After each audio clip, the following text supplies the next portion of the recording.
going out? Well, yes, I was heading over to the club for a bit. Why, did you have something on? Oh, no, I just hoped we might do something together. Oh, well, good, then why don't you come along with me? Maybe we can get up a foursome. Why don't we make it a twosome? And what do? Go to the park? And I'll carve our initials in a tree. Alex loves Hazel. Oh, Alex, am I being that tiresome? No. You're being affectionate and possessive and obviously very proud to be seen with your husband, and I love it. Oh, I'm sorry. I seem to be doing a lot of apologizing lately, and I don't know why. Nor I. You don't have to apologize. Mrs. Chandler, you wanted on the phone. Who is it, Martha? I don't know. They wouldn't give a name. Oh. Well, I'll take it in the sitting room.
Hello, Alex.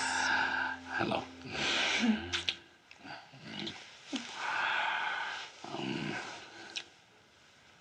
Well, what's this? It's a little party, darling.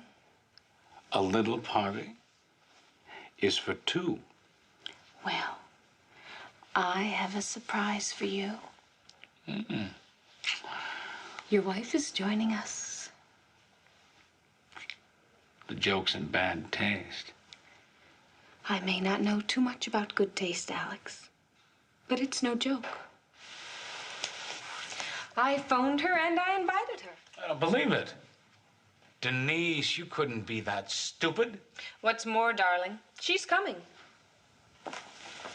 Do you know what you've done? I mean, do you have any idea? She had to be told, Alex, and you kept putting it off. Look, Alex, it has been 6 months. I gave up my job. I've been stuck in this apartment.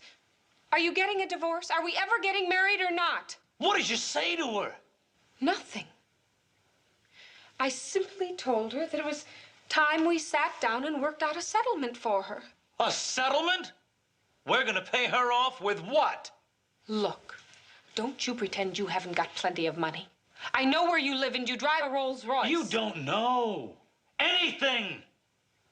Now, I want you to call her back on the phone right now. You tell her you made a mistake. Do you understand? You tell her you got in touch with the wrong Mrs. Chandler. Just a minute, Alex. I'm telling you to call her right now, and I don't care what you say, but you keep her away from this place.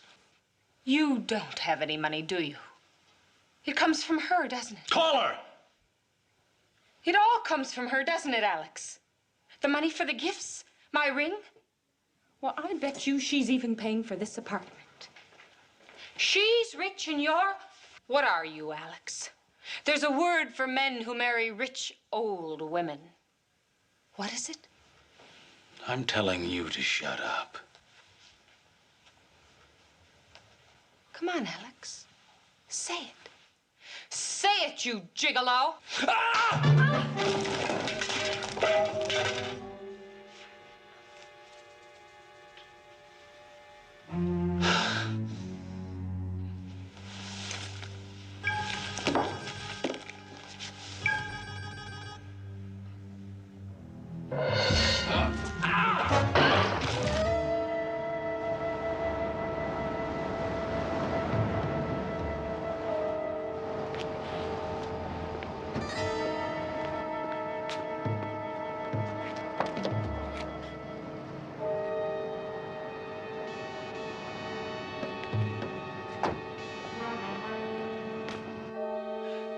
Denise, I'm sorry.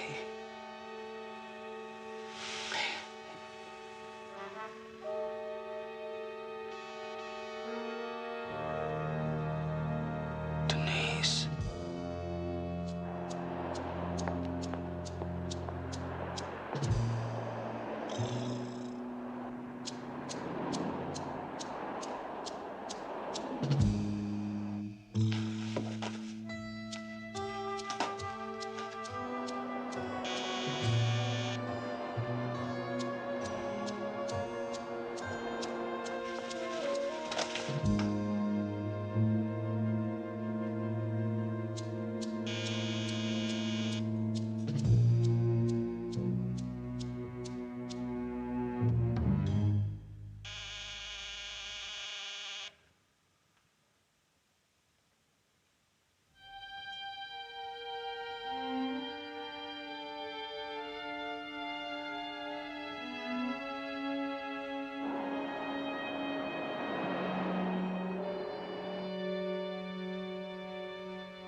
Alex. Oh, Hazel, since you didn't want to go out, I decided to take a drive. I almost got hit by a drunken driver. It really shook me. Why don't you stop lying, Alex? I know all about you and Denise Fraser. She asked me over to discuss a settlement. For me. Isn't that a laugh? Hazel. She's a silly little airline stewardess I met on a plane. She thinks she's in love with me. I've had absolutely nothing to do with her. Please believe me. If this were the first time, I might. But it's a little late for that now. Now, look, you've got this all wrong. Now, give me the bag. Let me go. Give me the bag. Now, you understand, I want to help because, after all, that is what I'm selling. But to tell you the truth, Mr. Turlock, I'm not quite sure in my own mind exactly what it is you want. I'm sorry, Mr. Jones. I'm afraid I haven't expressed it very well. Well, let's see if we can work it out. Now, you say that you're afraid that something has happened, or is happening, or is going to happen to your sister, Mrs. Hazel Turlock Chandler. Yes, that's it exactly. What? Well, that's the problem, don't you see? Nobody knows. Poor Hazel hasn't been seen for 2 weeks. Alex won't let anybody in the house. Alex, that's your brother-in-law. He's my sister's husband. And you telephoned, of course. Of course. Alex always answers, always gives the same reply. My wife isn't well enough to see anybody. And that includes her own doctor. I tell you, Mr. Jones, poor Hazel is a prisoner in her own house. You say that literally. It is her own house. It's all hers. Everything. Man is an absolute fortune hunter. That was obvious from the start to everybody except poor Hazel. And now he's going to murder her. If he hasn't already done it. Well, I think you ought to go to the police. Mr. Jones, I have been to the police. They say that there's no evidence that any crime has been committed. And so they're powerless to do anything. I don't know what we pay taxes for. All right. All right, I'll try to see what I can find out about your sister. Now, my secretary will take care of all the details. Thank you, Mr. Jones. Yeah.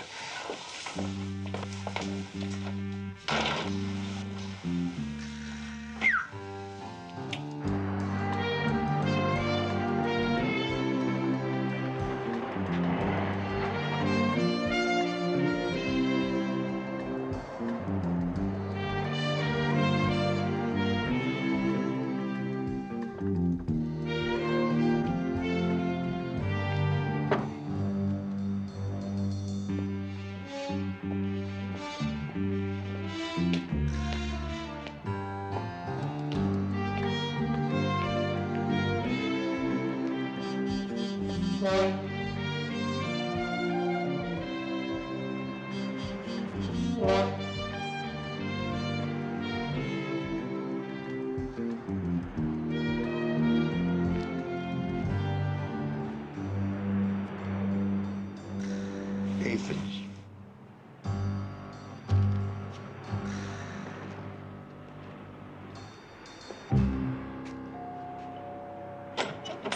Could you please not lay on the bell? There's a very sick woman in the house. Oh, I'm sorry. What do you want? Well, I'd like to see Mrs. Alex Chandler. Well, she cannot be disturbed right now. If there's anything I can do, I'm her husband. Well, no, I have some papers that require Mrs. Chandler's signature. Yes, why don't you just give them to me? I'll have her sign them, and I will mail them to you. Well, I'm afraid that won't do because I have to witness her signature. It'll only take a moment. Then you'll have to come back another time. She's too sick to see anyone. Doctor's orders. Well, if she's under a doctor's care, I could get her an extension. The doctor's name is... Look, I don't give a damn about your extension. I haven't got time to stand here and talk to you. Good day. Mr. Chandler. You gotta spray your roses.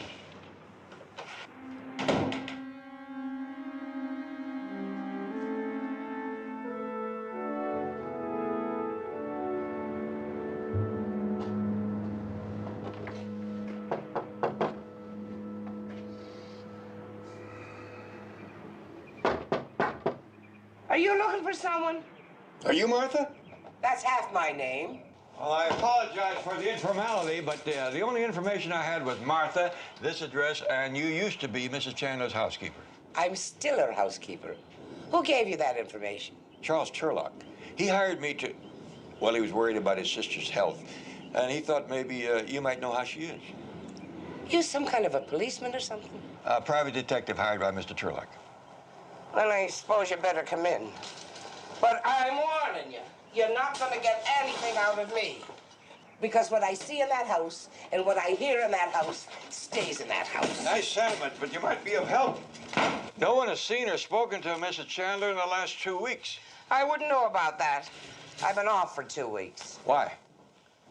Well, they didn't need me, of course. Here, let me help you with that. When was the last time you saw Mrs. Chandler? I just told you, 2 weeks ago. Ah, so you did, Martha. Was that when she laid you off? I wasn't laid off. Besides, it wasn't her. Mr. Chandler called me the next morning and said he wouldn't be needing me for a few days. Was Mrs. Chandler ailing or anything? She was going out for tea. Now, does that sound like ailing? Would you know with whom? The name was Denise Fraser. And don't ask me who she is, because I never heard of it before. You mean she invited Mrs. Chandler to tea and Mrs. Chandler went with a stranger? A stranger to me isn't necessarily a stranger to her. Would you know where? As a matter of fact, I do. Mrs. Chandler asked me to look it up for her in the map. It's in Glendale on Dadeland Street. But that's the last word you're going to get out of me. I respect your discretion, Martha. Mrs. Durant to you. Mrs. Durant, thank you very much, and the best of luck to you.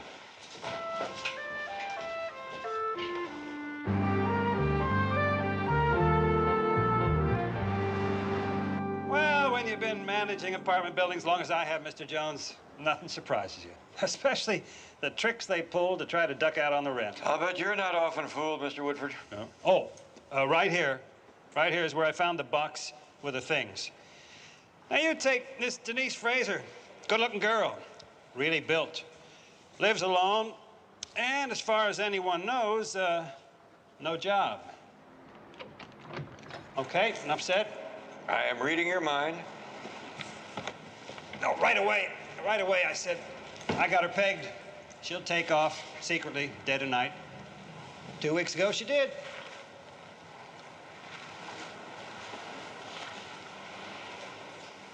Denise Fraser. Take 3 times a day. Is all she left? Yep. Found her over there by the elevator where I showed you. Like she laid it down, then forgot it. Maybe she didn't have room for the stuff in her car. Oh, I doubt that, Mr. Jones. She drove away in a Rolls Royce. Did she now? Secretly, in the dead of the night. How do you know this, Mr. Wolford? I used to pass her in the hall, right up and down the elevator with her. She wasn't a very friendly type.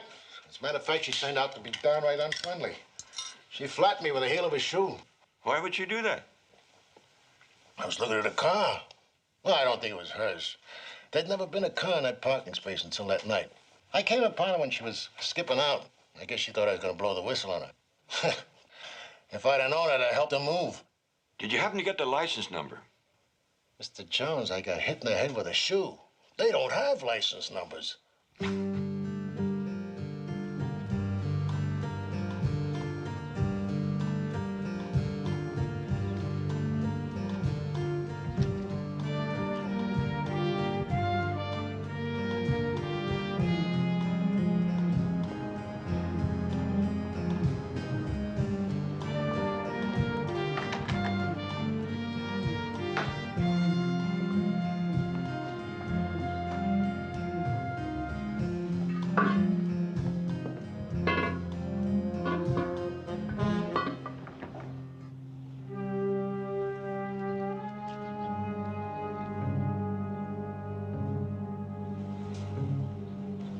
All right, mister, hold it right there.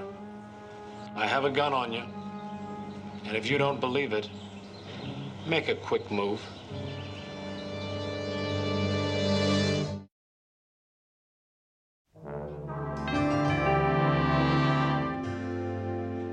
What are you doing here? Well, I haven't got these papers signed by your wife yet. You told me to come back later. She's asleep, and not in the garage. Well, I could see that. What kind of car does your wife drive? A Rolls, isn't it? That's right, but I don't think that's any of your business. There's no car of any kind in there. Now, did she go away somewhere, Mr. Chandler? I told you. Let me see that. This has nothing to do with my wife. What do you want here? Maybe we should let the police take care of this. Never mind, just get out of here. And don't try it again. Next time I'll shoot first.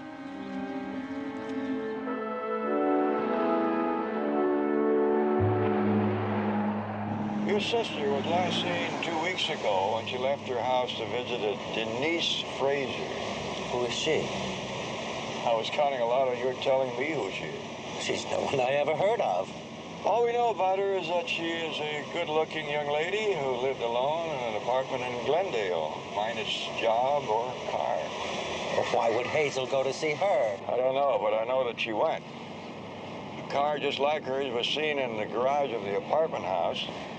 Now it's missing. Do you think it's enough to force the police to take action?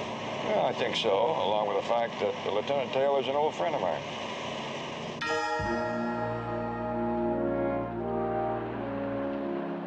If Mrs. Chandler has been missing for 2 weeks under somewhat mysterious circumstances, why wait until now to report it?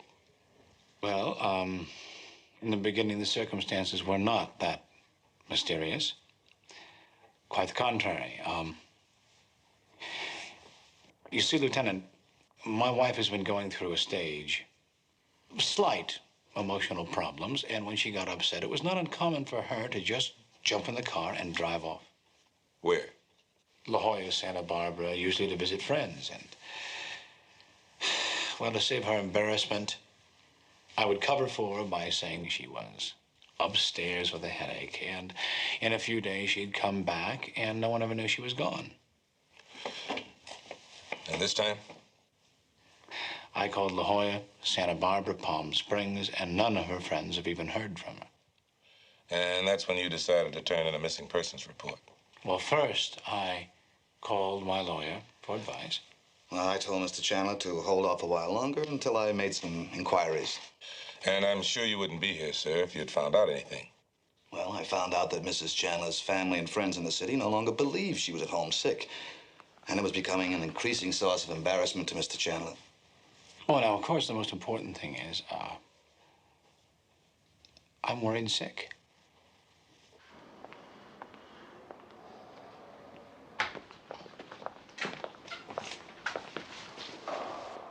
Well, good morning, Charles. I was going to ask what you were doing here, but now that I see your friend, I think I can guess. Where's my sister? And don't tell me she's homesick. I know she's not there at all. I'm afraid that Hazel has disappeared, Charles. What have you done to her? She's dead, isn't she? You killed her and hid her body. You murderer. Oh, murderer! Well, I hated to do that, Charles. But I had no choice. Let's go, Alex. Take him to the washroom and put some cold water on his nose. Were you waiting to see me, Barnaby? I was, but I got a feeling that it's going to be a waste of time now.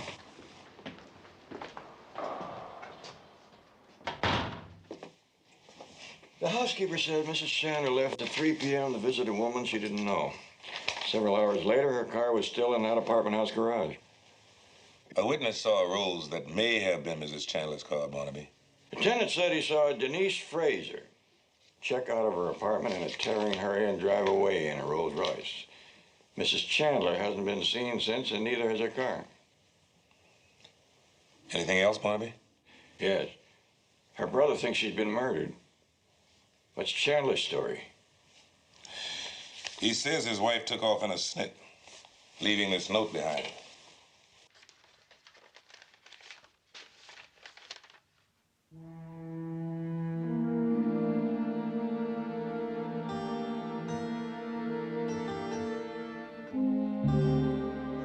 But did Mrs. Chandler write the note? Turlock admits that it's her handwriting. Of course, it's undated. Well, then. Well, you gotta hand it to Chandler, Betty. He saw things coming to a head, so he moved first. Well, if he's so clever, why did he lie about her being in the house? Well, if she's dead, he's bought himself 2 weeks to cover up his tracks. And Denise Fraser? Now, there is a young lady that could throw a lot of light on this case. If you could find her. I was going to say that. You know that box of junk she left in her garage? Well, there was a half bottle of pills in there. She's on some kind of medication.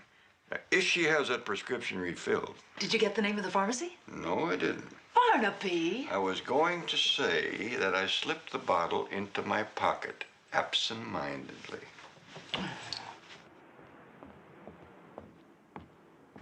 I wonder if I might be able to get a prescription refilled. Yes, Denise Frazier, 175062. Yes, that's Dr. Belfield. You do deliver, don't you? Oh, good. I just want to make sure that you don't send it to my old address.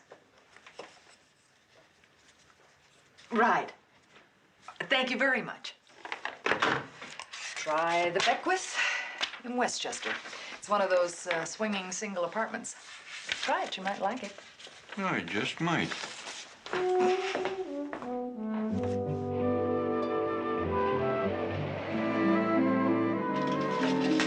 Welcome aboard. I'm Sherry. Barnaby Jones. Is Denise a stewardess, too? Oh, that's all we have here, Mr. Jones. 4 of us share this place. Even though it doesn't look like it, we're hardly ever all here at once. Why did Denise move out? Well, all I can tell you is Denise met a man. She just quit her job and took off. She might have married him for all I know. I don't think so. Oh, he already was. Well, that's standard. Poor Denise. Where might she go if she broke up with him? Back to work, I guess. She's still a stewardess, Mr. Jones. She could deadhead on any flight anywhere in the country. Or out of the country? Sure. Do you happen to have a picture of her? I bet you've seen a picture of her plenty of times and never knew it. There she is. Oh, so that's Denise. Very pretty girl. Do you mind if I keep this? Oh, sure. Tear out the page. Thank you very much. You know, Denise was taking some sort of a medication for something. Do you know what it was for? Uh-huh. Air sickness.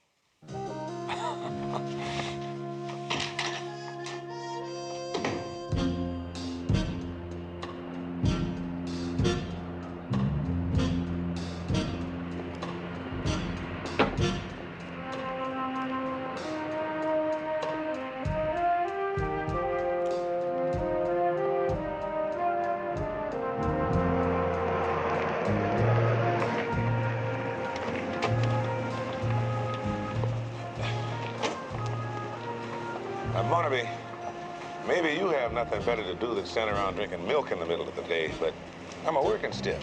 Maybe I can lighten your load, little Joe.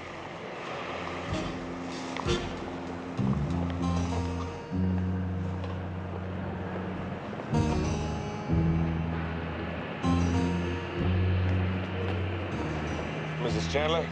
Yeah. You turn anything? We only got it this morning. Don't tell me you found it. Nope. Looking for Denise Frazier.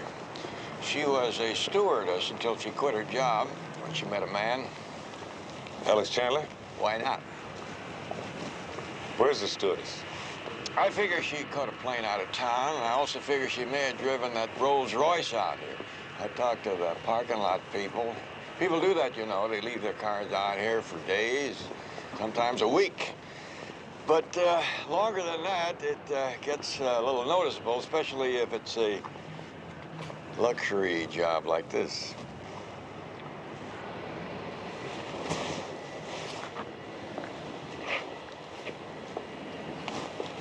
Yep.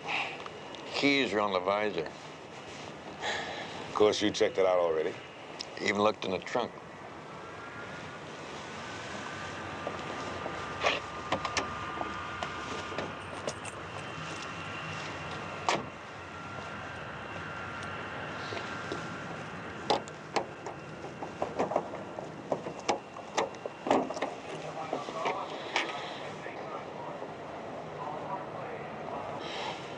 Very funny.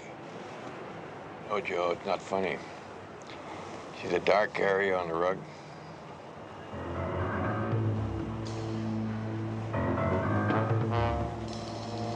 Blood? Blood.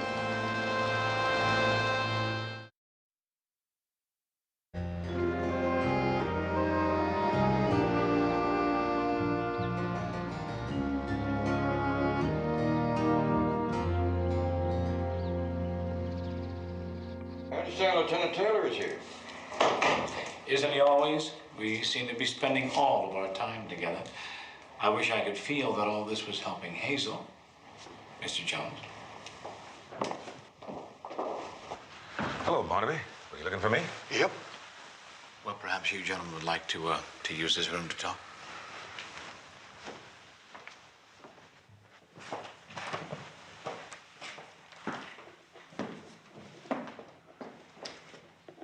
Well?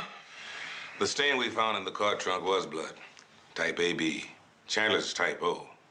We also found hair, woman's hair, skin scrapings, cloth fibers. Barnaby, I think he killed his wife and hid the body. Are you ready to make an arrest? Without the body, the evidence is circumstantial. Sorry, Lieutenant. Can we see you upstairs for a minute? Right. I'll hang around for a while, Barnaby.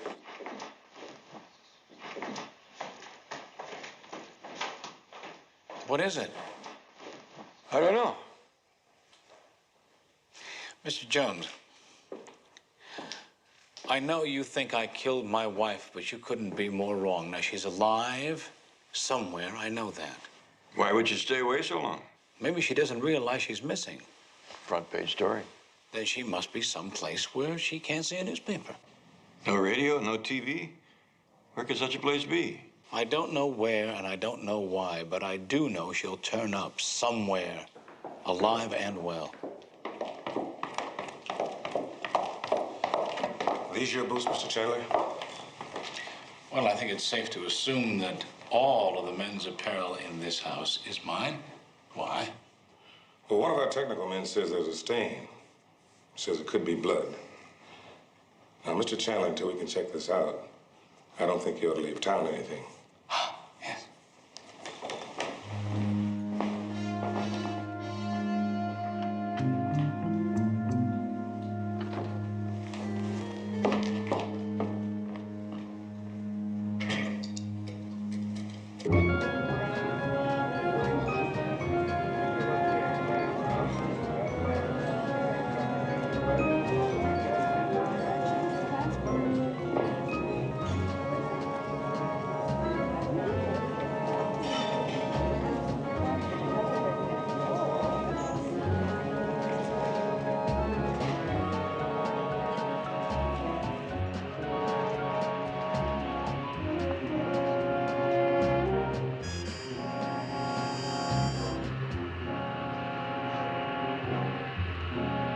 Mr. Chandler, You following me? I'm afraid I did. When I saw your face when Taylor showed you those shoes, I thought you might make a break for it. No. You couldn't be more wrong. After you left, I got a lead on Hazel. I think I know where she is. I wouldn't question that for a minute. She's alive. If you just give me 6 hours, I'll produce her. I give you my word. That's out of my hands, Chandler. The police are on their way here now. All I'm supposed to do is delay you.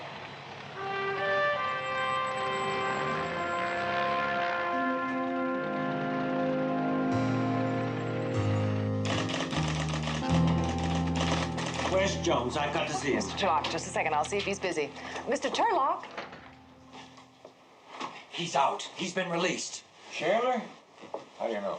It was on the news. I heard it on the car radio. Betty, get me Lieutenant Taylor. Right. They arrest him one day and release him the next for murder? How can that be? Well, that's what we're going to find out. But he murdered my sister, and now he's out walking the streets. What kind of a police department do we have? Mr. Turlock, just settle down. Barnaby, Lieutenant Taylor on line 2. Joe? Yeah, Barnaby. Yeah, your information is correct. His lawyer got him written out in his custody. 5 days. We've either got to charge him or kick him loose. Well, the blood on Chandler's shoes matched that in the trunk of the car, didn't it? Well, that's your connection. Yeah, but the DA wants to see a body, and we can't find it. What attempt to flee the country? He had a ticket to New Mexico. New Mexico? Albuquerque, New Mexico. Betty, give me the business office of the phone company, talk to my friend there, ask him if they have any record of any phone calls between Albuquerque and the Chandler house recently. Right. Mr. Jones, what's this all about? Denise Fraser is in New Mexico. I'll bet you that Chandler was on his way there to pick her up and then on to Canada or Brazil or someplace out of the country. That's the only way it makes sense. They're checking the billings now. Yes. 2 recent calls to Albuquerque. Charged to that number? 1 call there, 1 collect call from Albuquerque. And the name of the party, I'm sorry, in Albuquerque? Logan's Trading Post? Outside of Albuquerque. Thank you.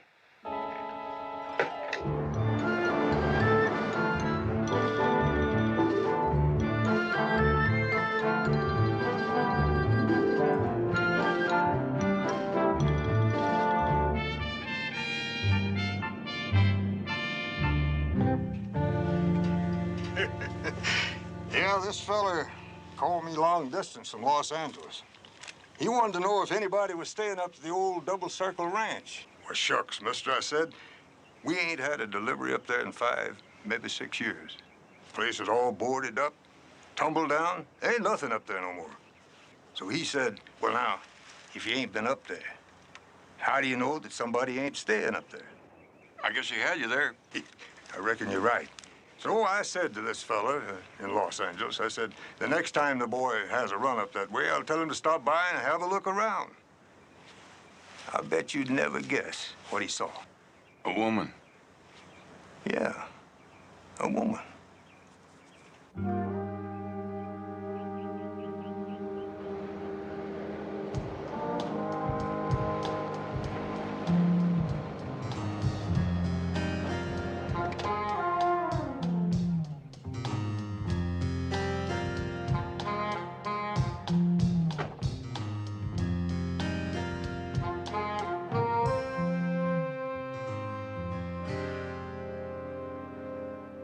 Good afternoon, miss.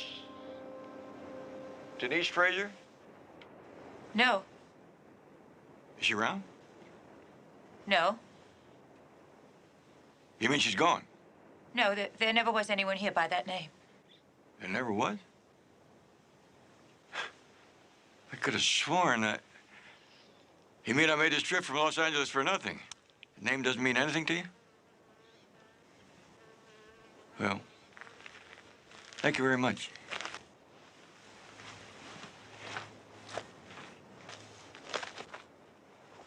Miss Chandler! Yes? Miss Chandler! Don't you know what's happened?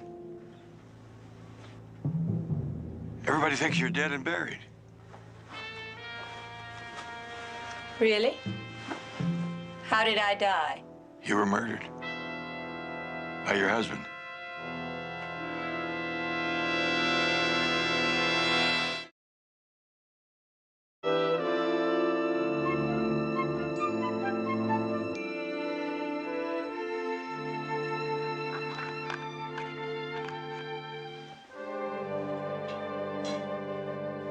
You seem to know a great deal about my affairs, Mr. Jones.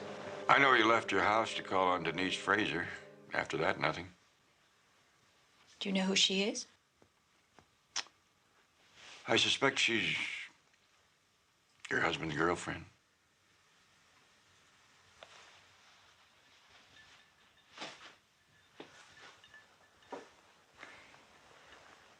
She wasn't home. At least she didn't answer my ring. I don't know why. So I decided to go away somewhere, think things out. Then Alex came home with the car. We had an argument. I left. I had to find a place Alex couldn't think of. I remembered the ranch. So you bought an airplane ticket under a different name? Yes, my first husband's name. And I came here. And I've been here ever since. Did Alex kill Denise Fraser? There were bloodstains in the trunk of your car.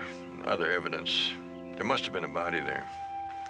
I suppose she was very young and beautiful.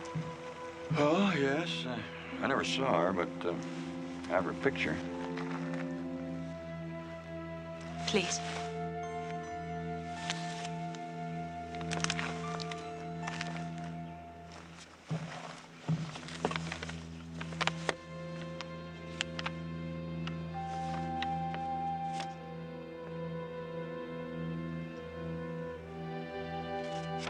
She is lovely. They look so nice in those uniforms. That's how he met her. Alex is a pilot. He was. What is it, Mr. Jones? I was just thinking, if I wanted to get rid of something like a body, and I could fly an airplane, I'd just fly it about 100 miles out into the Pacific and forget about it. Horrible. If the police had that airplane, there's always a certain amount of evidence. They could tie it up with the trunk of your car and Alex's shoes. Mr. Chandler own his own plane? No. No, that would make it too easy.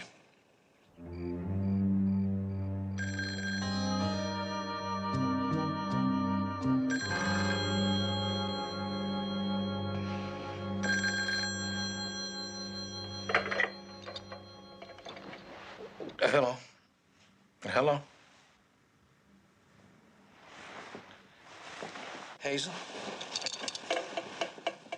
Hazel, where are you? Alex, I just saw a newspaper for the first time in 3 weeks. What's this nonsense that I'm missing? Oh, well, it's just a mistake. Where are you? New Mexico, yes, I thought so, yes. Well, now, darling, look, why don't you just get right back here, home, where we can straighten everything out? Don't worry about it, Alex. I'll just call the Los Angeles police and tell them. No. No, darling, I think we really should talk it over first. There's been much too much notoriety about this, and Look, why don't we meet someplace? No, I can't, Alex. I sprained my ankle walking along the canyon. Oh, well, darling, you shouldn't have done a thing like that. I mean, you might have fallen all the way to the bottom. You could have had a serious injury. You're all alone. Nobody knows you're there. Well, you might not have been discovered for weeks. No. I'll tell you, you just stay there, and I'll be right down to get you. No, I won't hear of it. I want you to stay there. You get some sleep. I'm flying down immediately. And I'll be there by the crack of dawn. Yes. Oh, and darling, I do love you very much.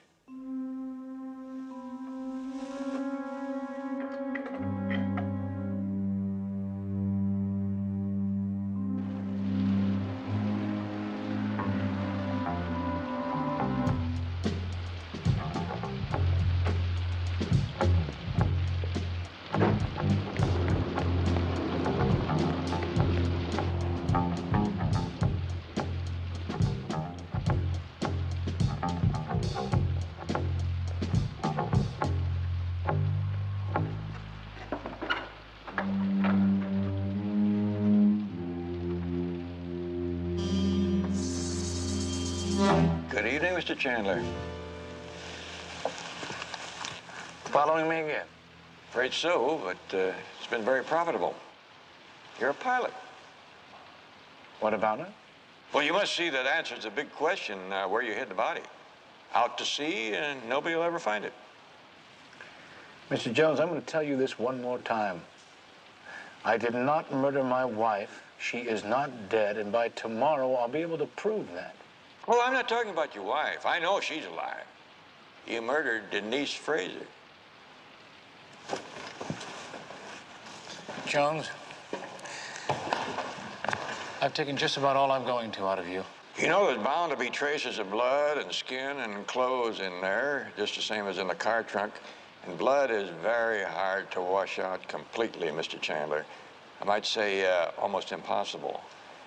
If this is a plane you used to dispose of Denise... It isn't. If it isn't, I've blown the whole case against you. But it is the one, isn't it, Mr. Chandler?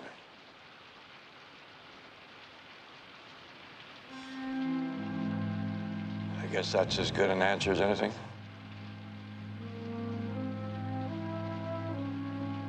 Get in the plane. For a ride out to sea? No, this time I'm taking another direction. Over mountainous terrain, but they won't be able to find you. Get in.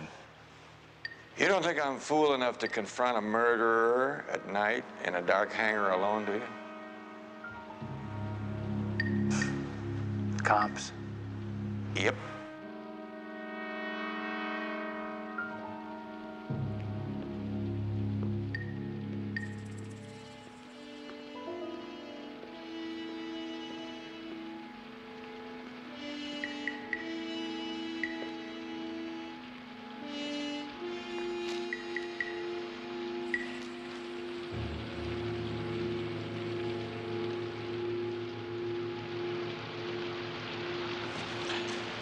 Well, it looks like they didn't make it.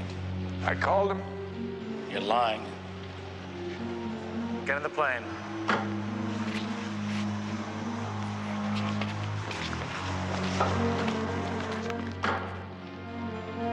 You see?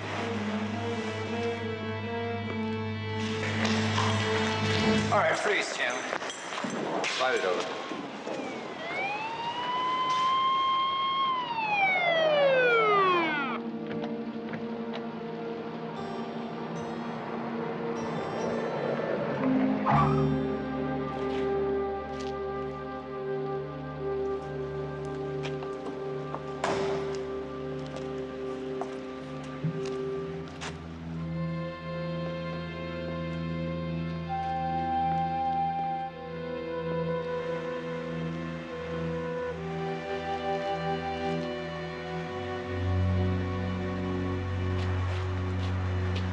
Come on, Mr. Chandler, we'll take you home now.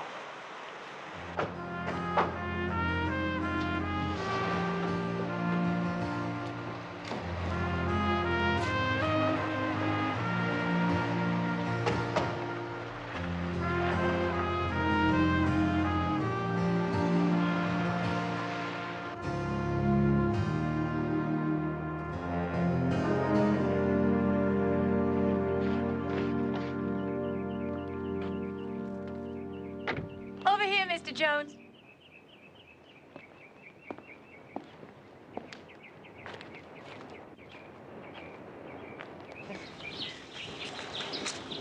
They were just covered with aphids. But I think they're all right now. Are you all right?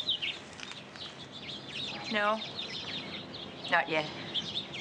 But I'm getting there. Well, it is so nice to see you again, Mr. Jones. I thought we might have lunch in the garden. Yes, it's too nice a day to stay inside. Well, come along then.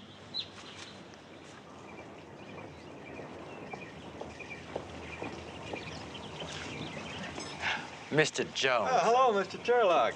And the top of the morning to you, Mrs. Durant. Lunch is served. Well, can't win them all. Shall we?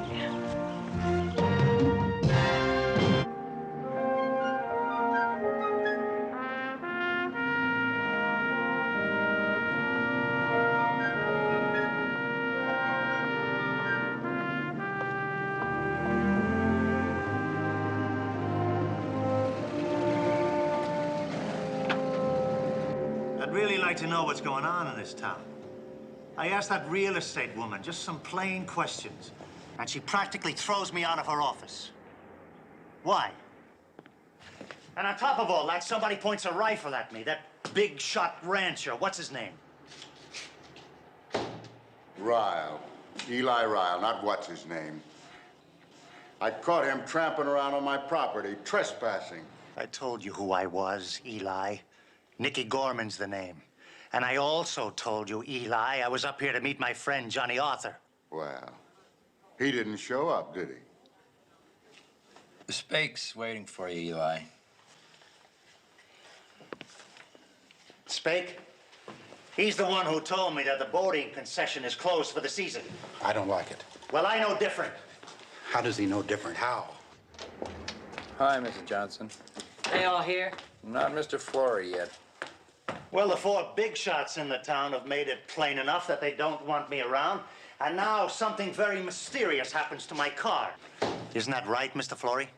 Not mysterious at all. We discovered what it was. Manifold and carburetor both. Wait.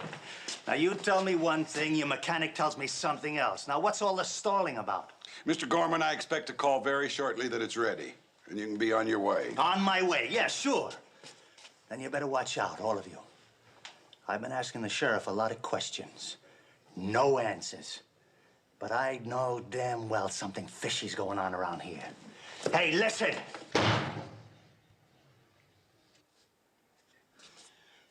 The only thing I can't figure out is if they all want me out of here so badly, how come all of a sudden my car goes on the blink? Mr. Gorman, nobody's trying to keep you here in Parker Junction. You're just upset because your friend Johnny Arthur didn't show up for that hunting and fishing you planned. You're just upset.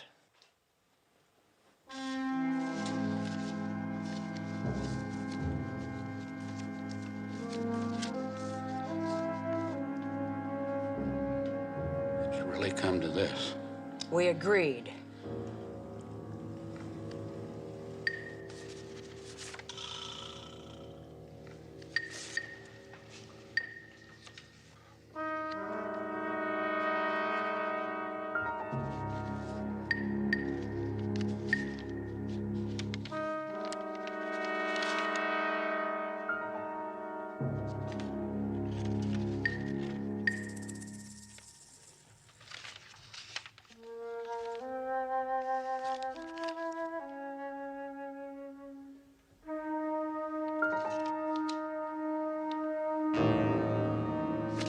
Why me?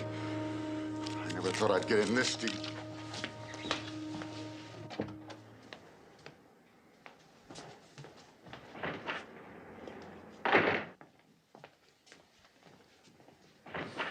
Now, what's that all about? The town council. Listen, your car's ready now. I didn't hear the phone ring. I called the garage in there. Now, listen, I want to know what's going on Mr. here. Gorman. Come on, tell me! Mr. Gorman, pick up your car and leave town. Go on.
said. All I know is Nick was going to, well, he said he was going to meet Johnny Arthur.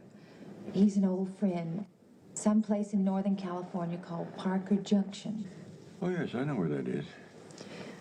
Well, Nick said he was going to come back with $5,000, maybe even more, honey. That's how he put it.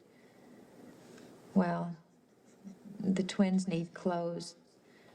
The rent's almost 4 months overdue. All the other bills piled up, too. So naturally, when I asked him about it, and he said, "Don't worry, honey," I tried not to. Now he's dead. I'm sorry, Mrs. Gorman. This must be very difficult for you. Thank you. Mr. Jones, the reason I'm here is, why hasn't Johnny Arthur been in touch? Nick went up there to meet him, and Johnny hasn't even called. And what happened to the money that he and Nick went there to get? Are you convinced your husband left Parker Junction with money?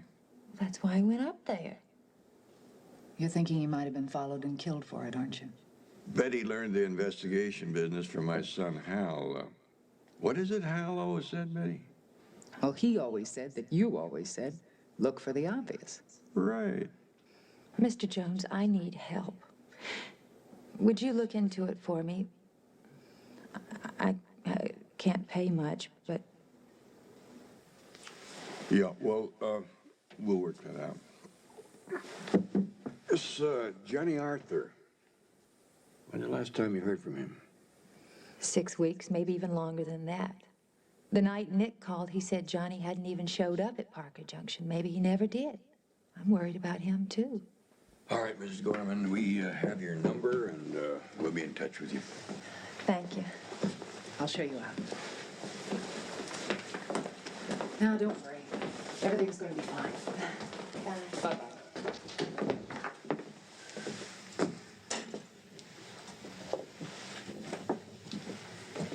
Barnaby, what if it was a hit-and-run accident? What if there wasn't any money? What if there was? I want you to dig up back issues of newspapers from Parker Junction and around there. How far back? 6, 7 weeks. Any story that smells like quick money. And get a full report on the hit-and-run accident. And I'll call you from Parker Junction. What do you really hope to find up there? A lake. What? I never did get a chance to try out that new fishing rod you gave me. There's a lake right out of town there. One other thing. The driver who ran down Gorman might have enough insurance to cover a death benefit for the widow of the victim. If you find him. Confidence, Betty. Confidence.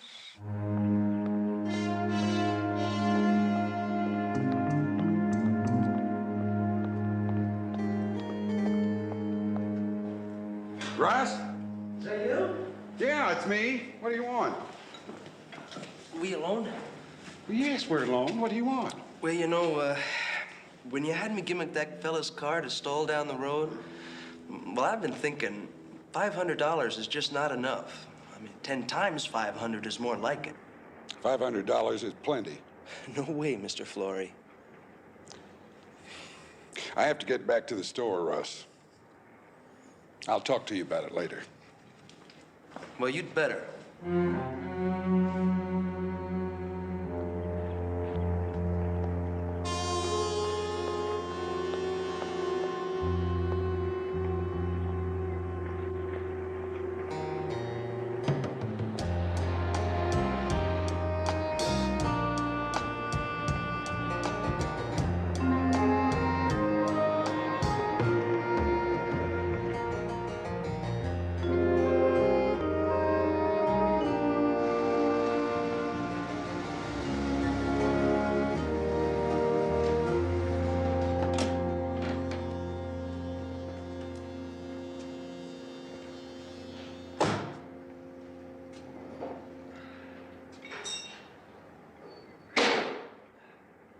Oh, hi. You Mr. Flory? No, sir, I'm the mechanic. Mr. Flory around? No, sir. No, he's up the street. He also owns the general store. Oh. My. He also owns that. Don't tell me a new car needs repair already. Nah, he just likes to keep it out of the sun. He'll get over it. I only got it a month. How can I help you? Yes, I'm Barnaby Jones, and I'm going to be in town in a day or so, and I'd like to have my car lubed and tuned if you think it needs it. It was knocking pretty bad coming up the mountain. I'll look at it, Mr. Jones. I'll be back in a little while. Oh, you happen to know who in town is in charge of issuing fishing license renewal? Mr. Flory does that, too. Who else?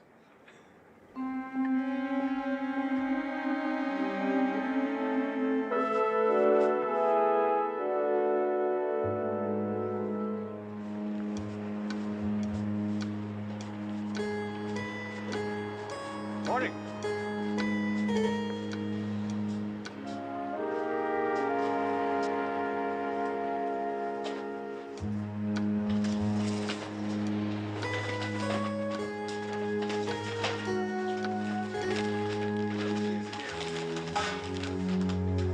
Yes, sir.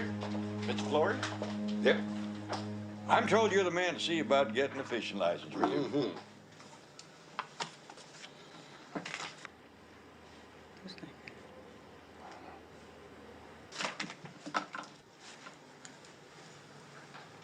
Barnaby Jones. Mr. Jones, if you're here to do some fishing, you might find it a bit late in the season. I wonder if the trout know that. Good point. They might not. I see for occupation you put down retired. Yes, I got a lot of time on my hands now.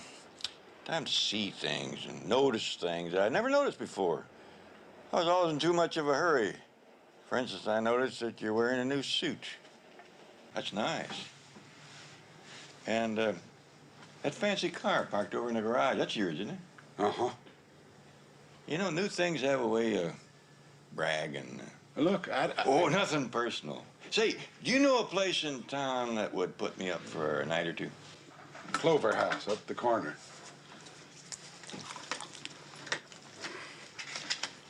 That'll be $3.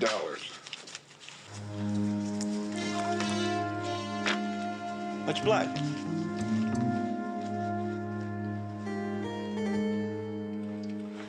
That's a duplicate of the fishing license Flory sold him. Well, the man could be here for just a little innocent fishing. Not this late in the season. Check on that. Find out exactly who he is. If he's not who or what he seems to be. There'll be a meeting of the town council.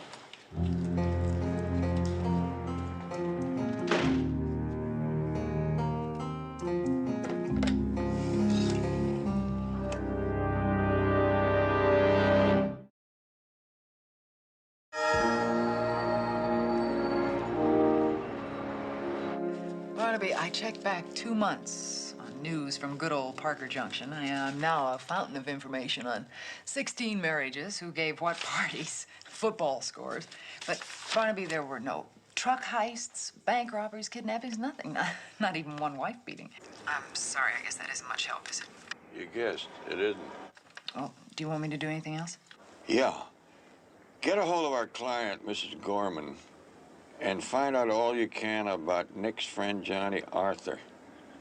That's the one that's been missing 6-7 weeks. No, I already did that. Nick and Johnny Arthur were in the service together. Paratroopers. They were buddies, hellraisers, that's about it. Listen, I'm going up to Sacramento this afternoon to get a full report from the state police on the hit-and-run accident. I'll tell the answering service to pick up, okay? Check in at the Starbright Motel up there. I'll call you. All right. Hey, be careful. All I'm going to do is a little fishing.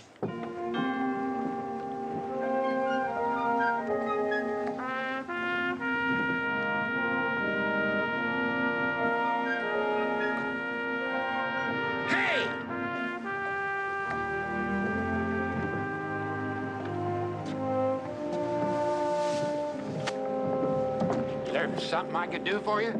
It's Spink? Yeah, but I'm afraid we're closed for the season. Oh, that's a pity. Man has a good business there, a bunch of new boats, turning away customers. Well, we couldn't let the boats go out and wind like this. And anyway, the fact is I am closed for the season. I just happened to be driving by and I saw you. I thought I'd tell you. Yeah, I used to run a place like this once, long time ago. I got a brand new rod just begging to be used. Do any harm if I fish off the end of your dock here? Well, I will need some bait. I use 2 hooks, salmon eggs on one and cheese on the other. Get remarkable results. No, Mr. Jones, I don't... Did I mention my name? Oh, I must have, or you wouldn't have known it. Funny. You introduce yourself and you forget you did it. You itch up there? No, just habit. Well, they do say that massaging the scalp stimulates hair growth. How about it? Gotta go fishing. All right, Mr. Jones, I'll sell you the bait. I appreciate that.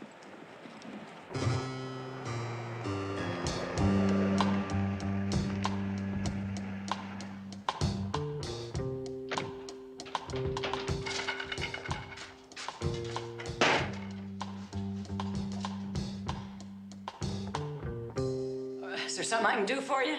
The door was open, so I came in. Yes, I see you did. Been looking at your map. Oh, are you interested in some property? Maybe. I was noticing this parcel here, about 250 acres.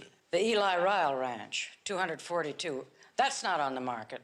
Oh, I see you got a red pin stuck in it, and unless I'm wrong, that means that it's for sale. Oh, my, did I forget to remove that? Then you sold it. No. Mr. Ryle simply changed his mind about selling. I hope you don't mind, but I've been looking through your book of listings. Oh, then you knew it was Mr. Ryle's ranch. Well, it says so right here in the book. This is a little out of date, too, because it says that it's for sale. When I saw that, I wanted to take a look at it on your map. That's a pretty big first mortgage, isn't it? He paid it off. Did he pay off the second, too? Well... Oh, yeah, of course. He would have to pay off the second before he paid off the first. Sounds like he came into some money. Did he? Why are you asking these questions? Well, I'm interested in the price of real estate up here. Now, look here, Mr. Would you like some Jones. fish? No, thank you. Well, that's a shame. Hate to see him go to waste. I'd throw him back in the lake, but I think it's a little late for that. You expect to be staying around here very long, Mr. Jones? Well, I haven't made up my mind just how long I'm going to stay around here. Thank you very much for your kindness, ma'am.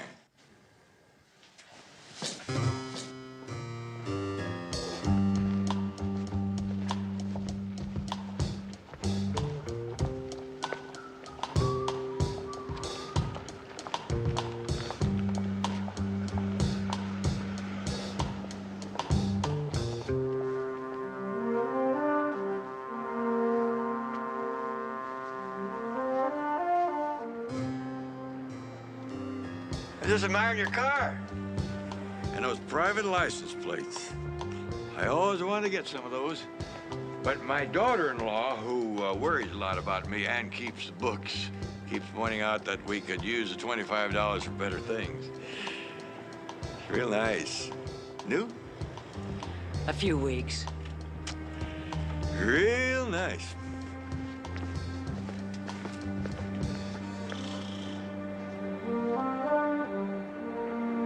Anybody here?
Mr. Flory.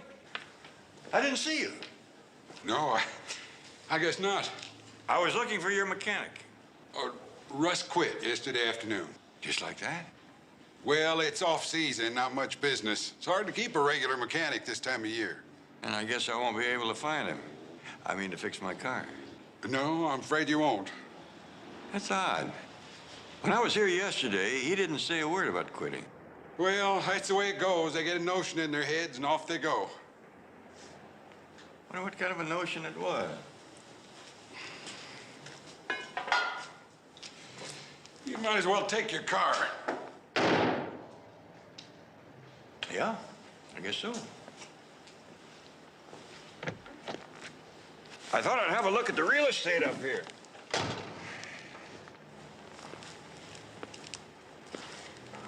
Any real estate in particular? Well, I thought I'd have a talk with Mr. Ryle. He seems to do real well with his place.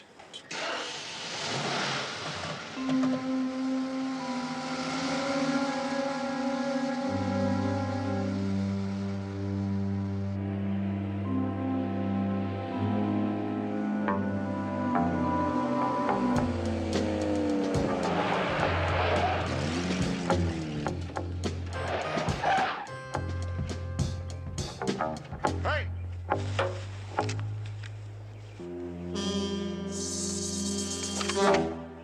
You're trespassing. You don't have to shoot me, Mr. Ryle. I'll come along peaceable. What are you doing on my property? Well, I heard it was for sale. I couldn't raise anybody at the house, so I thought I'd just look around. Well, the ranch is no longer for sale. Oh, everything's for sale at the right price. Why don't you just get the hell out of here? You always this friendly? To trespassers, yes, that's exactly how friendly I am. Well, in that case, a fella could get himself killed just walking around on your 242 acres, especially if he was a stranger. Is your boy Mr. Ryle? Yeah. Oh, I'm Barnaby Jones. What's your name? Eddie.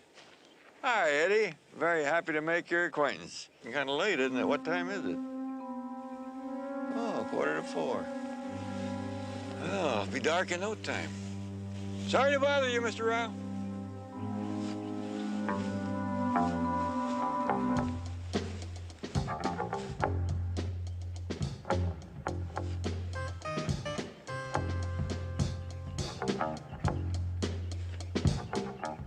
Come here.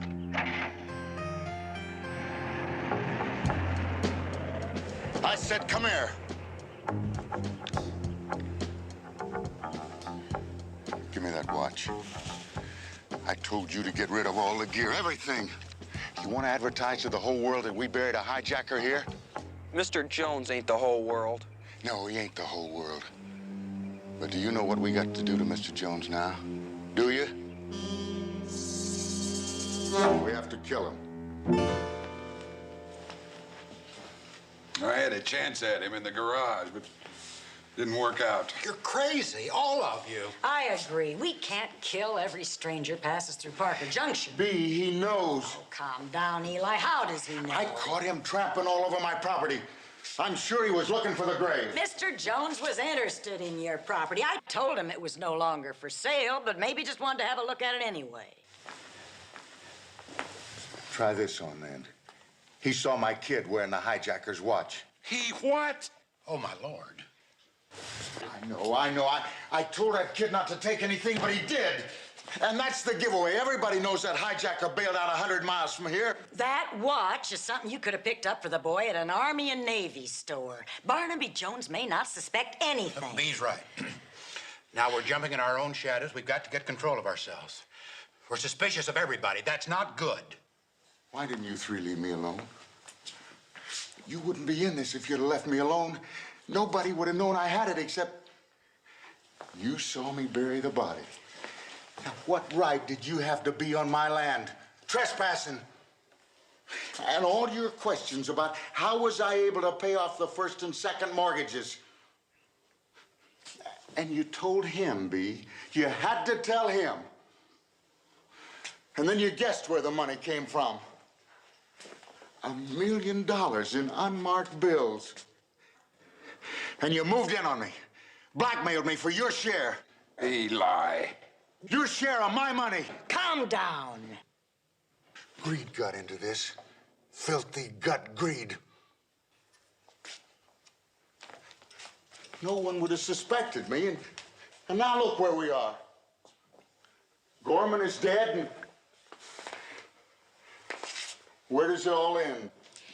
It can end here and now, but not with the murder of a man who may very well be up here on a fishing trip and nothing more. Well, it may be just a little more than a fishing trip. I ran that check on Jones. Who is he? He's a private detective.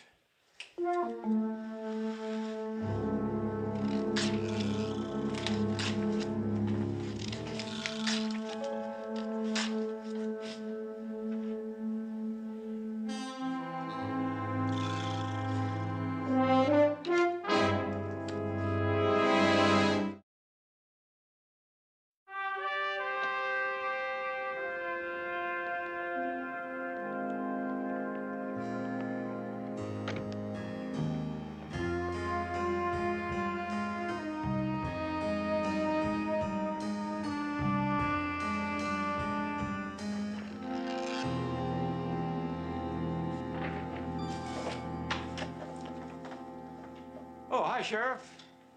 Say, it just occurred to me that I probably should have laid my cards on the table when I first got here. I'm a private detective, and I'm working on a case. Is that so? Well, I'd be interested to know who hired you. The wife of a man named Nick Gorman. The hit-and-run victim. Yes. Ms. Gorman got a copy of the police report of the accident, but it didn't satisfy her, so she asked me to look into it.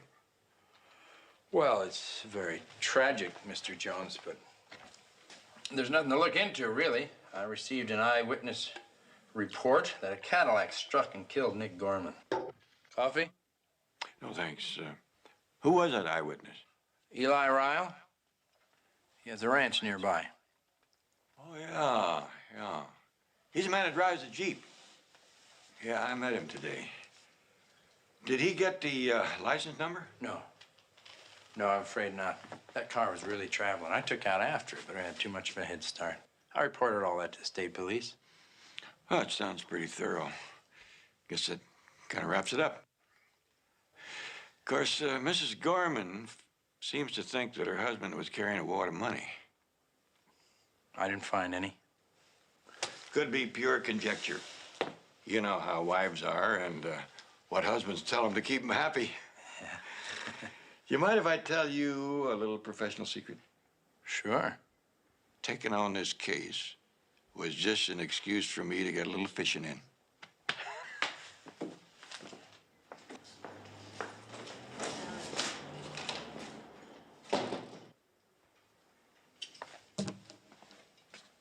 Did you hear that? I suppose you believed him? Well, you people don't believe anybody. That's right. We got a check on every outsider coming in here, and he's smart enough to know that. Identified himself to throw you off. Well, he didn't throw me off. And you four aren't putting me off another day. Sheriff wants his cut of the money. Yeah.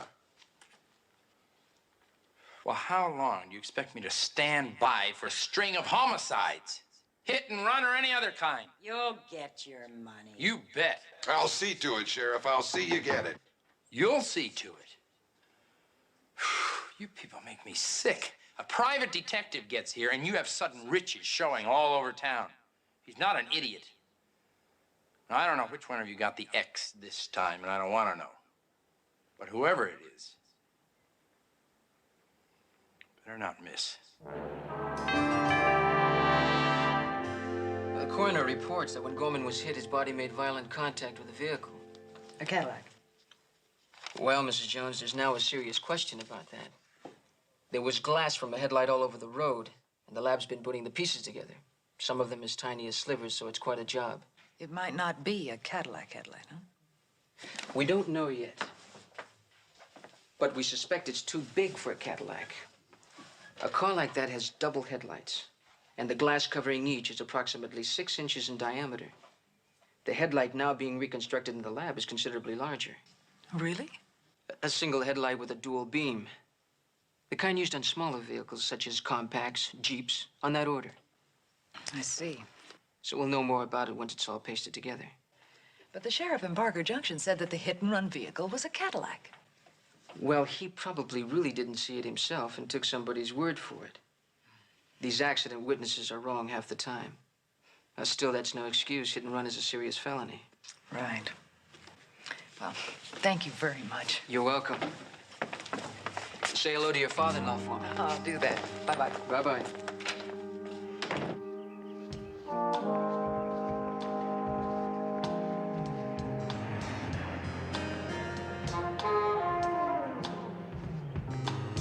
Afternoon, Mr. Jones. Afternoon, ma'am. Just Molly. Everyone calls me Molly. Have a nice day? Awful. What's the matter? My car.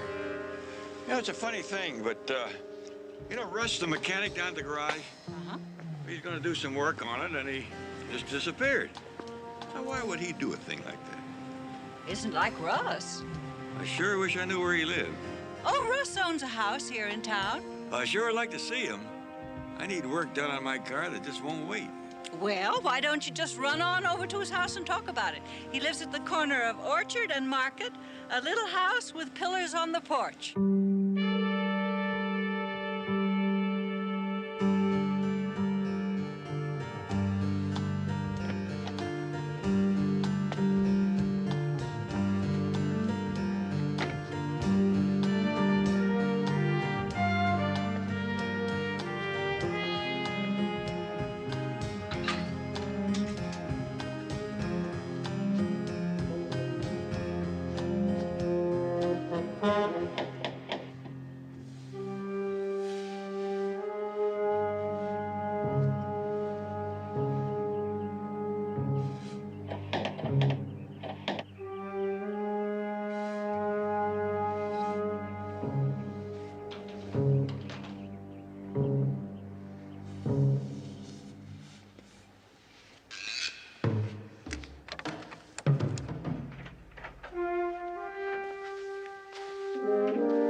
Russ? Anybody here?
Look. Evening, gentlemen. What is it, a town council meeting? Hello, Mr. Jones. Beer? Suppose I could have a glass of milk? Yes, sir. Shot of whiskey in it or a double? Straight. Straight milk? Well, Mr. Flory, looks like I'm going to have my car fixed after all. I don't know who's going to do it. Your mechanic, Russ. I told you, Russ Lee took off for parts unknown. Well, that may very well be. But it does seem strange. Why would a healthy young man leave town without taking all his things with him? Clothes, skis, picture of his mother. Not to mention that house of his. Seemed to me he'd want to sell that before he went anywhere.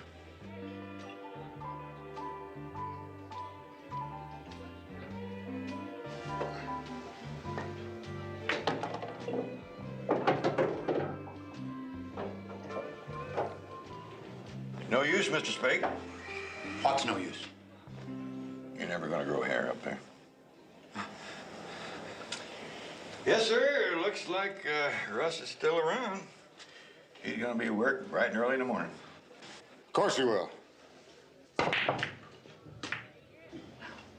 What were you doing at Russ's place? Well, I had a fool notion I could get my car fixed tonight. There's nothing wrong with your car. Did Russ tell you that? Yeah. Well, it's good. Spake, you gonna play?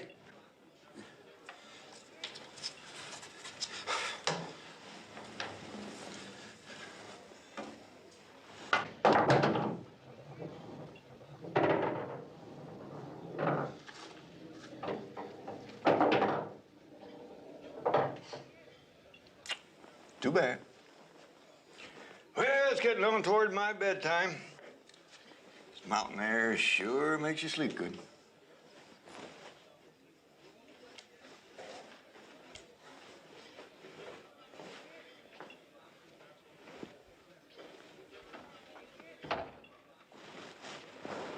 What owe you? 15 cents. Keep the change. Thank you, sir. Russ tried to blackmail me. He tried the same thing with me. Wanted more than the 500 I gave him, a lot more. 10 times 500, but I didn't kill him. I suppose tomorrow your kid will have a wristwatch on the other arm. You shut up. What are you gonna do about Jones? You're the one that got the X. Tomorrow morning.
Okay?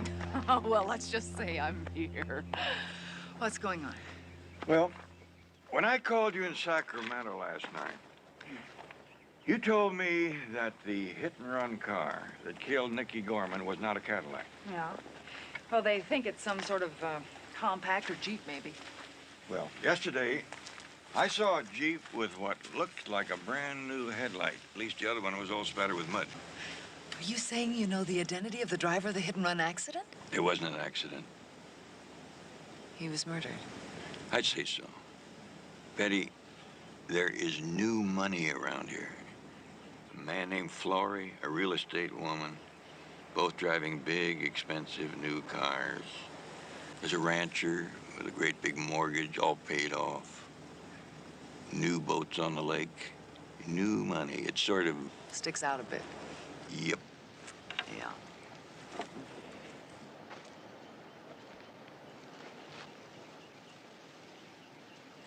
You know, Betty, I could put this all together if you had told me there'd been a bank robbery or a stick-up of an armored car. Barnaby, there's nothing.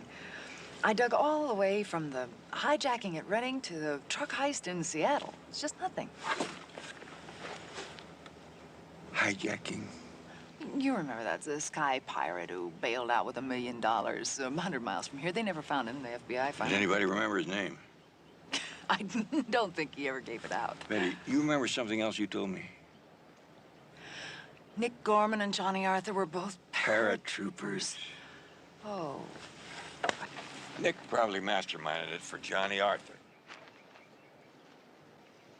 He had a survival kit stashed in the woods, told him to lay low for 6 weeks until the big search for him was over. At which time Nick was going to meet him here at Parker Junction. Nick showed up, asked for him by another name, but described him so perfectly that somebody panicked. Somebody who'd already found the $1 million ransom. Found Johnny Arthur along with it and murdered him. Took his life, his money, and his watch.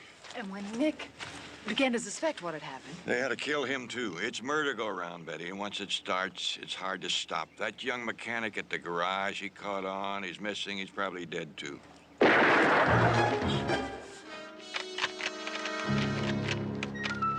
you all right? No, I'm scared silly. Let's get out of here. Okay. No, your car. Let's hope he's watching mine.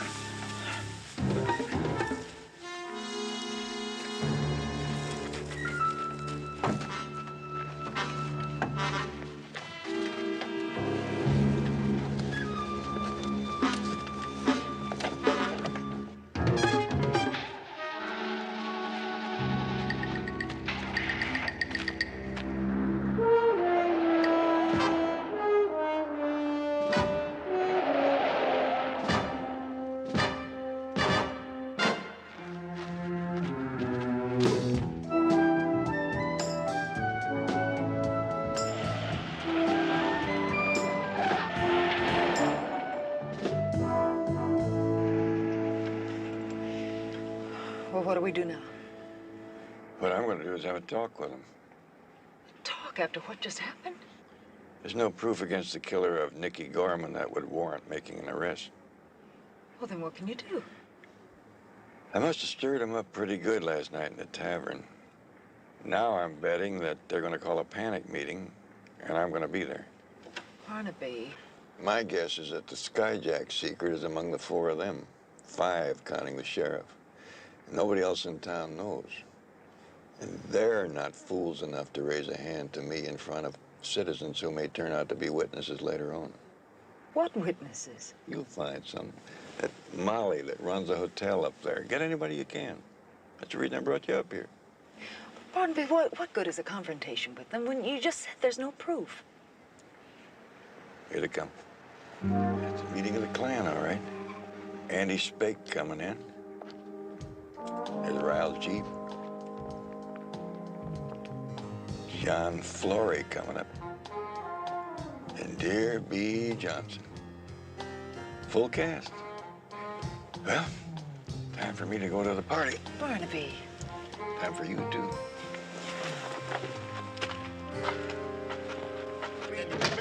I couldn't help it. I Shouldn't have left anything. Would you listen to me? Would you listen to me? Just 1 minute. Listen to me. Look, I had him right in the sights. This woman drove up in What the car. woman? How do I know? If you had him right in the sights, why didn't you? Look, she kept driving.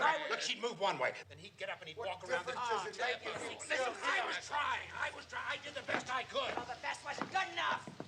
You do it.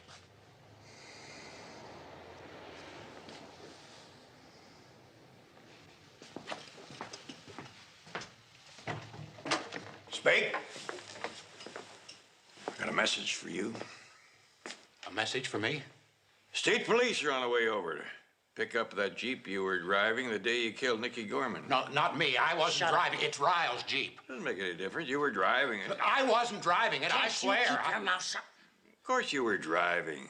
Left headlight shattered on impact. Pieces of glass in Gorman's body, they'll match up. Mr. Jones, don't you hear me? I Spake, you swear fool, you're doing exactly what he wants. It's murder, Spake. What about him? Oh, I know. Mr. Ryle killed that hijacker that Gorman came I up here didn't to kill meet. anybody. Where are you going? You buried him on your property. Buried everything he had with him except his watch. You crazy fool, that's how he knows. Do something, will you? Do something. You buried the mechanic Russ Lee there, too, didn't you? Hijackers are a menace to the world, and Russ was a blackmailer. Oh, dear God, Ryle! Well, he knows, doesn't he? They'll be digging up the graves. Shut up, Ryle, just shut up! Mr. Jones, you gotta believe me. When I found that suitcase full of money, I was gonna turn it all in, but I was gonna lose my ranch. I needed the money. I waited my whole life for a chance like that. And then they moved in on me. Are you insane? Be quiet! Now, that's enough. You four are under arrest. Well, Sheriff, that took a lot of gall, since you're a part of it. And particularly,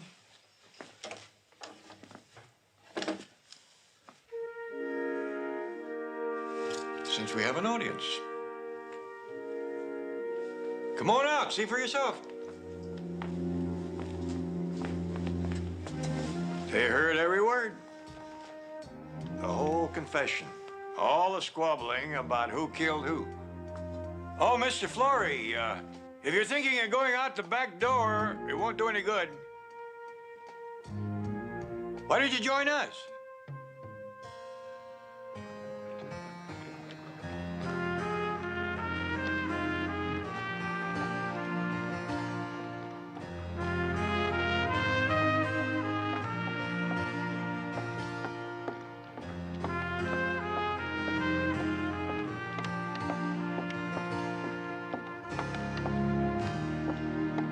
Hi. How you doing? Fine. Did you catch anything? Not a nibble. Oh, that's too Want some bad. lunch? Yeah, don't mind if I do. Well?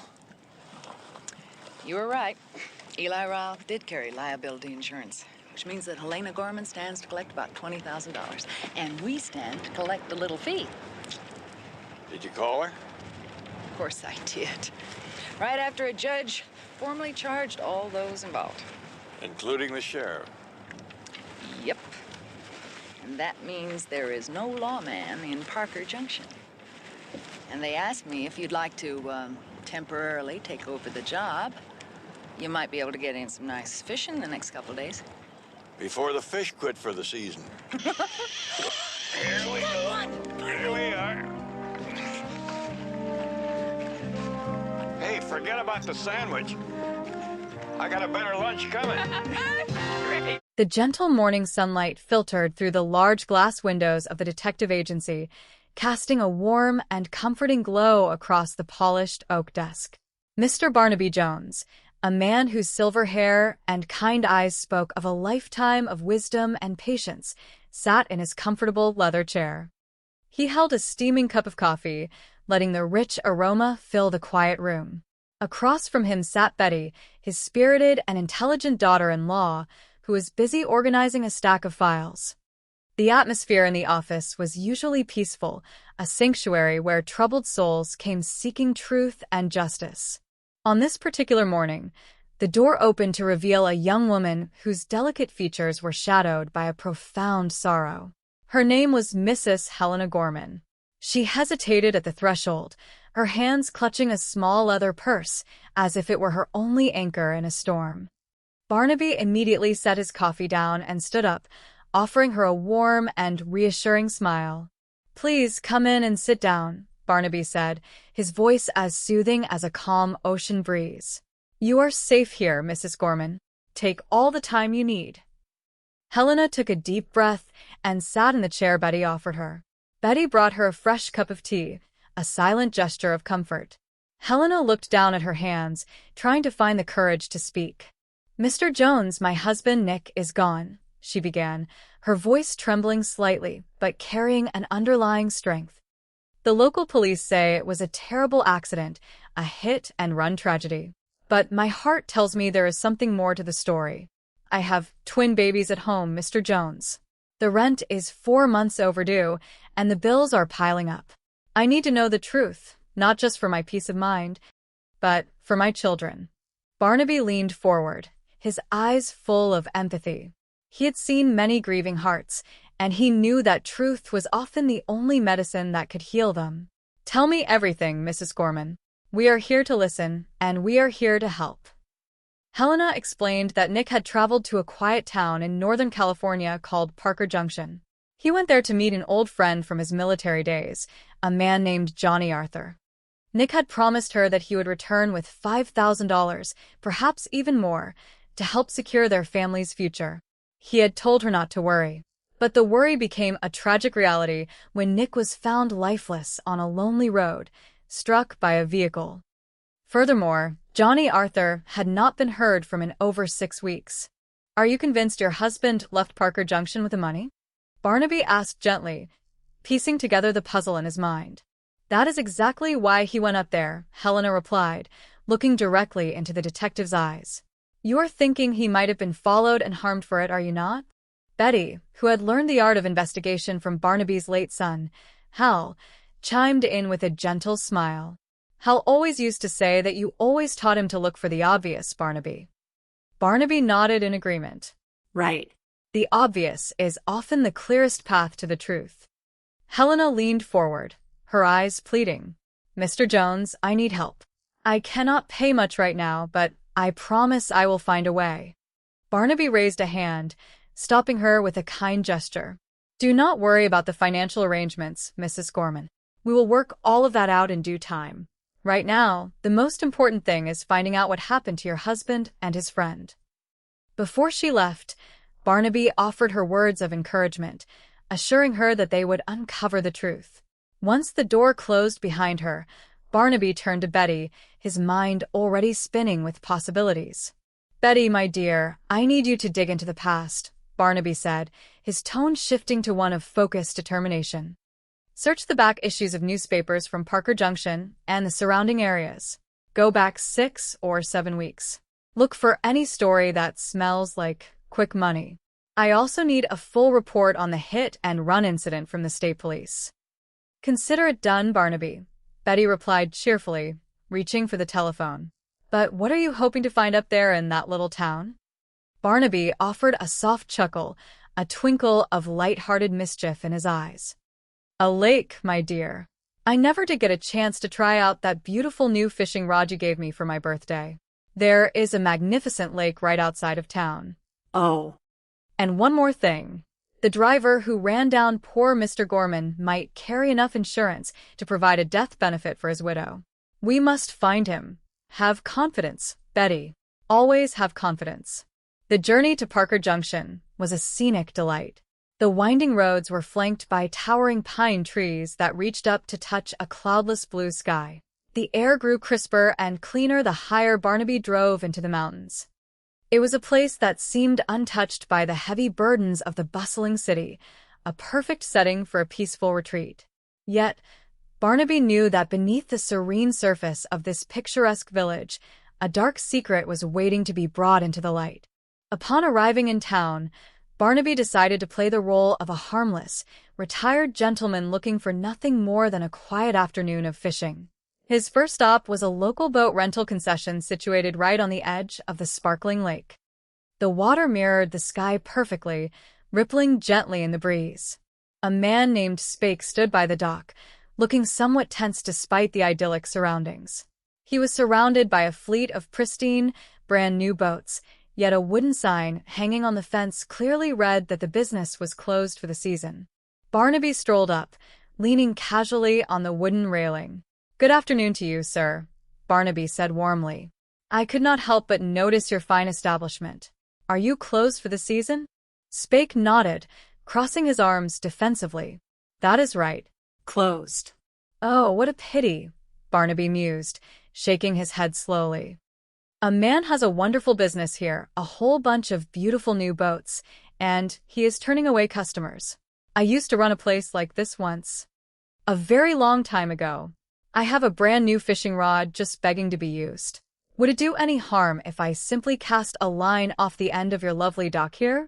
I will need to buy some bait." "Of course. I use 2 hooks. I put salmon eggs on one and a piece of cheese on the other. You would be amazed at the remarkable results I get." Spake looked entirely uninterested in Barnaby's fishing techniques. He seemed anxious, his eyes darting around. "Look, Mr. Jones," Barnaby supplied with a cheerful smile. "Barnaby Jones. Did I forget to mention my name? Funny how a person can introduce himself and forget he even did it. Must be the mountain air." Spake rubbed his forehead in frustration. I will sell you the bait, Mr. Jones, but then I have to ask you to move along. I appreciate your kindness, Barnaby said gracefully, tipping his hat.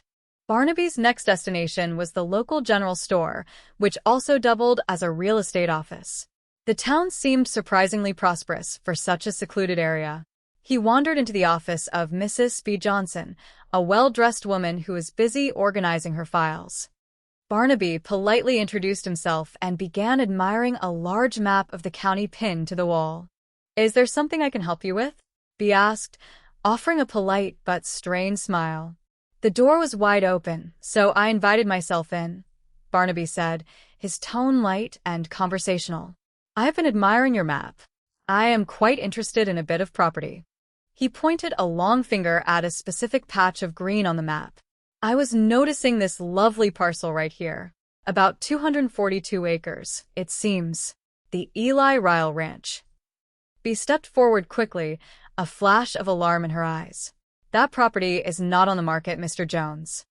"Oh, I see," Barnaby said, stroking his chin thoughtfully. "I saw you had a red pin stuck right in the middle of it. Unless I am terribly mistaken, a red pin usually means the land is up for sale. Did you sell it?" "No," B replied quickly, smoothing her expensive skirt. "Mr. Ryle simply changed his mind about selling. He decided to keep it." Barnaby nodded slowly, projecting an aura of innocent curiosity. "I hope you do not mind, but I was looking through your book of public listings earlier. It is a mighty big first mortgage he had on that place. The records show he paid it off recently. Did he manage to pay off the second mortgage as well?" "Of course. He would have to pay off the second before the first. Sounds to me like he came into a sudden stroke of good fortune. A large sum of money, perhaps?" BEA's face grew tight. "Why are you asking all these questions, Mr. Jones?" Barnaby smiled kindly. "Oh, I am just a retired fellow interested in the local real estate prices up here in this beautiful country." "Thank you for your time, ma'am. You have a very lovely new car parked outside, by the way. Very nice indeed." As Barnaby left the office, he knew he had stirred the waters. He visited the local garage next, hoping to have his car inspected. There, he met John Flory, a prominent town council member who seemed to own half the businesses in Parker Junction. Flory was wearing a tailored new suit, a stark contrast to the grease and grime of a mechanic's garage. Barnaby asked Flory to have a look at his car, claiming it was making a knocking sound as it climbed the mountain roads. Flory assigned the task to his young mechanic, a nervous fellow named Russ. While Barnaby was exploring the town, checking into the cozy Clover House hotel managed by a sweet woman named Molly, the tension among the town council members was reaching a boiling point. The sudden arrival of a stranger asking specific questions about money, mortgages, and property had sent shockwaves through their secretive group. Later that afternoon, Barnaby decided to take a peaceful drive out to the Eli Ryle Ranch. The landscape was breathtaking, filled with rolling green hills and wild horses grazing in the distance. Barnaby parked his car and took a leisurely walk along the property line, breathing in the fresh, clean air. Suddenly, a loud voice shattered the silence. "You are trespassing on private property." Barnaby turned to see Eli Ryle, a rugged rancher with weathered skin, approaching him aggressively. Behind Eli stood his young son, Eddie. Barnaby raised his hands in a gesture of peace, a warm smile on his face. "You do not have to be upset, Mr. Ryle. I will leave peaceably. I heard this beautiful ranch was for sale, and since I could not raise anybody at the main house, I thought I would just take a respectful look around." "The ranch is no longer for sale," Eli snapped, crossing his arms. "I suggest you leave immediately." "Of course," Barnaby said softly. "But, you know, everything is for sale for the right price. It is a lovely piece of land. A fellow could get lost just walking around on your 242 acres, especially if he is a stranger to these parts." Barnaby then noticed the boy standing quietly behind his father. Barnaby's sharp eyes caught a glimpse of a heavy, expensive-looking wristwatch dangling loosely from the child's small arm. It was an unusual item for a young boy to wear. "Is this your boy, Mr. Ryle?" Barnaby asked cheerfully, crouching down slightly to be at eye level with the child. "I am Barnaby Jones. What is your name, young man?" Eddie, the boy replied shyly. Eddie. I am very happy to make your acquaintance, Barnaby said warmly. He glanced at the boy's wrist again. It is getting rather late, is it not? Could you tell me what time it is, by that handsome watch of yours? Eli Ryle stepped between them quickly, grabbing the boy's arm and hiding the watch from view. It is 4:15. It will be dark soon. You need to leave. I am sorry to have bothered you, Mr. Ryle, Barnaby said, tipping his hat once more before slowly making his way back to his car. He had seen exactly what he needed to see. The pieces of the puzzle were beginning to form a clear and undeniable picture. Back in the safety of her office, Betty was tirelessly digging through the archives and making telephone calls. When Barnaby contacted her from the charming lobby of the Clover House Hotel, she had a wealth of information ready to share. Barnaby, I checked back 2 whole months on the news from Parker Junction, Betty reported, her voice bubbling with energy. I know everything about their local marriages, the town parties, and the high school football scores. But there were no bank robberies, no truck heists, no kidnappings. Not a single major crime. I suspected as much, Barnaby replied smoothly. What about Nick Gorman's missing friend, Johnny Arthur? I found out that Nick and Johnny were in the military service together, Betty explained. They were paratroopers, the best of friends. Barnaby's mind clicked. He remembered a story from several weeks prior. Betty, you mentioned there were no local robberies. But what about that hijacking? The sky pirate who parachuted out of an airplane with $1 million in ransom money, roughly 100 miles from Parker Junction. The federal authorities never found him, did they? Betty gasped on the other end of the line. Oh my goodness, Barnaby. You think Johnny Arthur was the skyjacker? It makes perfect sense, my dear, Barnaby explained, his voice low and steady. Nick probably helped Johnny plan the escape. Johnny parachuted down with the money, carrying a survival kit, and laid low in the woods to wait out the massive search. After 6 weeks, Nick came up to Parker Junction to meet him and collect his share of the money. Nick asked around town for his friend, perhaps describing him perfectly. But someone in this town had already found Johnny Arthur in those woods. Someone who found the $1 million along with him. The pieces fell into place with absolute clarity. Eli Ryle, the rancher with a sudden ability to pay off massive debts, had found the skyjacker on his property. A struggle had ensued, resulting in Johnny Arthur's demise. Ryle had buried the man and taken the money. But in a small town, secrets are hard to keep. The other prominent figures, Flory, B. Johnson, Spake, and even the local sheriff, must have discovered Ryle's newfound wealth and demanded a share of the dark prize to keep their silence. When Nick Gorman arrived asking questions, this group of conspirators panicked. They could not let Nick discover the truth about his friend, so they orchestrated a tragic hit and run. It was a chain reaction of terrible choices fueled by the temporary allure of sudden wealth. Barnaby knew that young Russ, the garage mechanic, had also figured out the truth. Russ had tried to demand a larger share of the money from Flory and Ryle, threatening to expose them. Because of this, Russ had quietly disappeared, likely meeting the same tragic fate as the others. It is a merry-go-round of tragedy, Betty, Barnaby said softly, feeling a deep sense of sorrow for the poor choices these people had made. Once a person steps onto a path built on greed, it is incredibly difficult to step off. But we're going to stop this ride right now. I need you to come up here, Betty. Bring the official laboratory reports regarding the glass fragments found at the scene of the accident.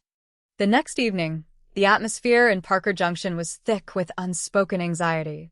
The town council members gathered for an emergency meeting at the local tavern, a rustic building filled with wooden tables and the smell of roasted peanuts. They believed they were meeting in secret to discuss the meddling detective who was asking too many questions. Barnaby, however, was already a step ahead. He had spoken with Molly, the kind hotel manager, and several other upstanding citizens of the town, asking them to quietly wait in the adjoining room of the tavern. Betty had also arrived safely, standing by Barnaby's side with her bright, encouraging presence. As the council members bickered nervously in the main room, trying to decide what to do about Barnaby, the door swung open. Barnaby strolled into the room, looking completely at ease. He ordered a simple glass of cold milk from the bartender, a stark contrast to the heavy drinks the council members were consuming. "Good evening, ladies and gentlemen," Barnaby said, raising his glass of milk in a polite toast. "It is a lovely night for a council meeting, is it not?" The group stared at him in stunned silence. Spake was the first to break the tension, his voice trembling with forced bravado. "What do you want, Mr. Jones?" Barnaby took a slow sip of his milk and wiped his mouth with a crisp, white napkin. "I just wanted to share a fascinating piece of information with you all.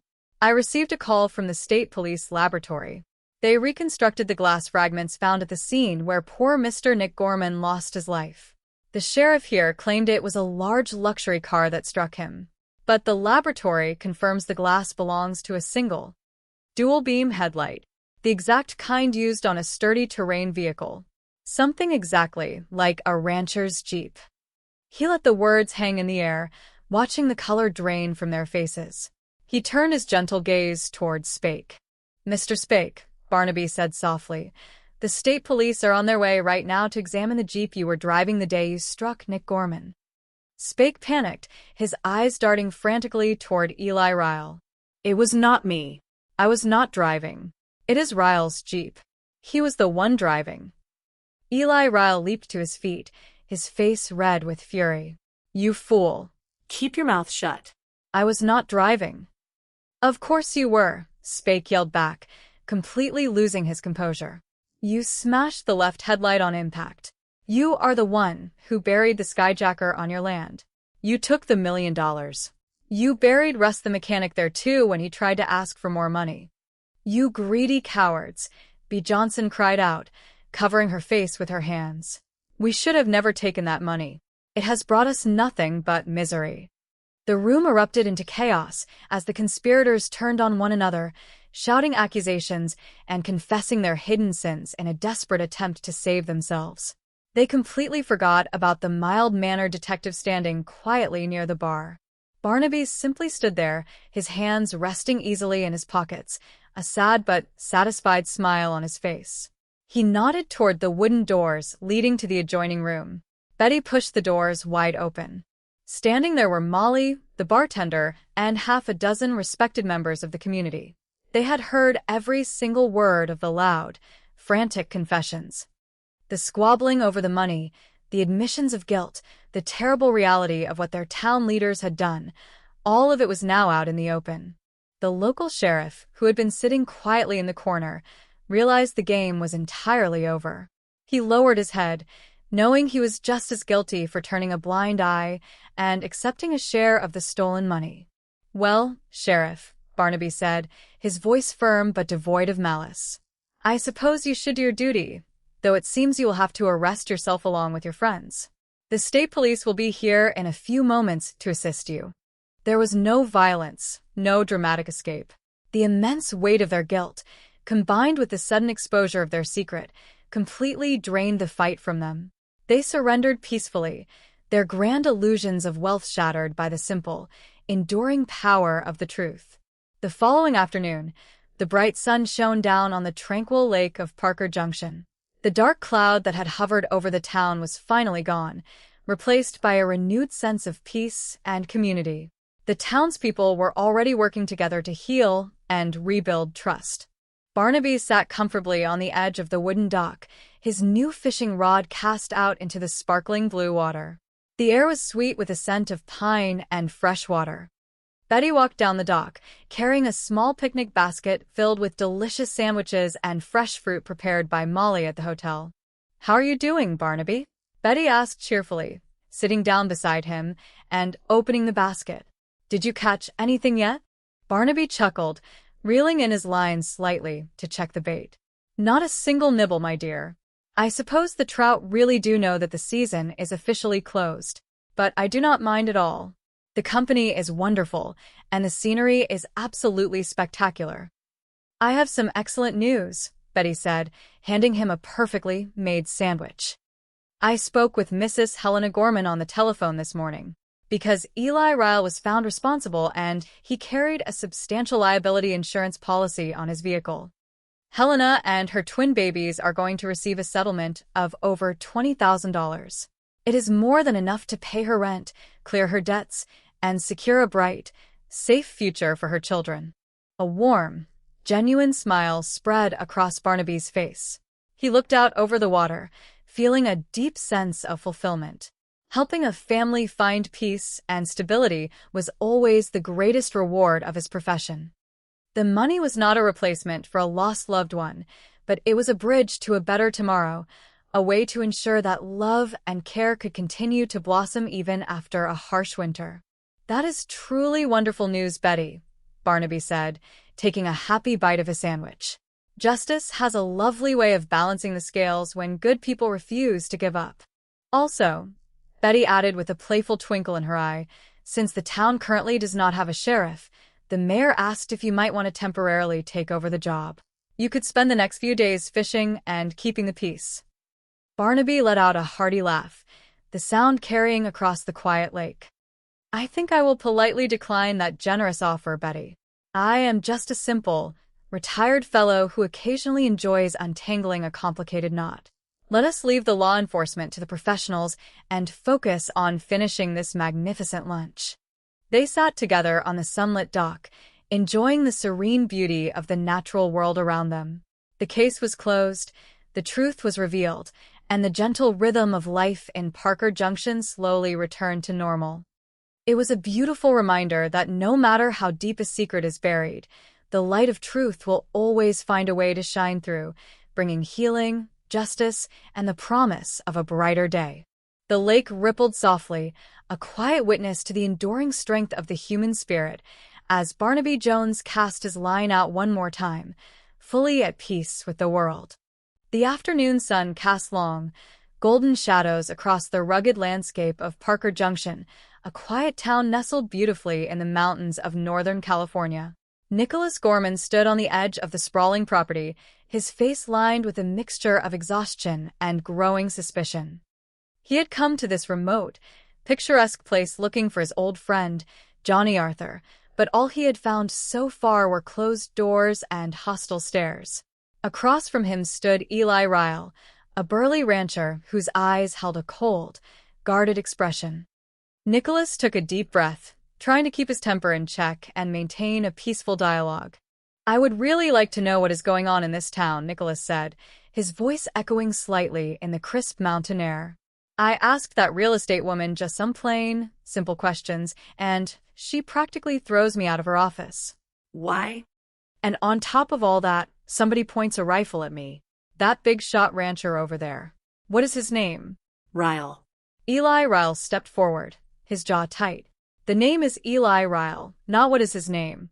And I pointed that rifle because I caught you tramping around on my property, trespassing where you had no right to be." Nicholas shook his head, refusing to be intimidated. "I told you exactly who I was, Eli. Nicholas Gorman is the name. And I also told you that I was up here to meet my good friend, Johnny Arthur." "Well, he did not show up, did he?" Andy Spake, the man who ran the local boating concession, shifted uncomfortably nearby. "Spake is waiting for you to leave," Eli muttered. Nicholas turned his sharp gaze towards Spake.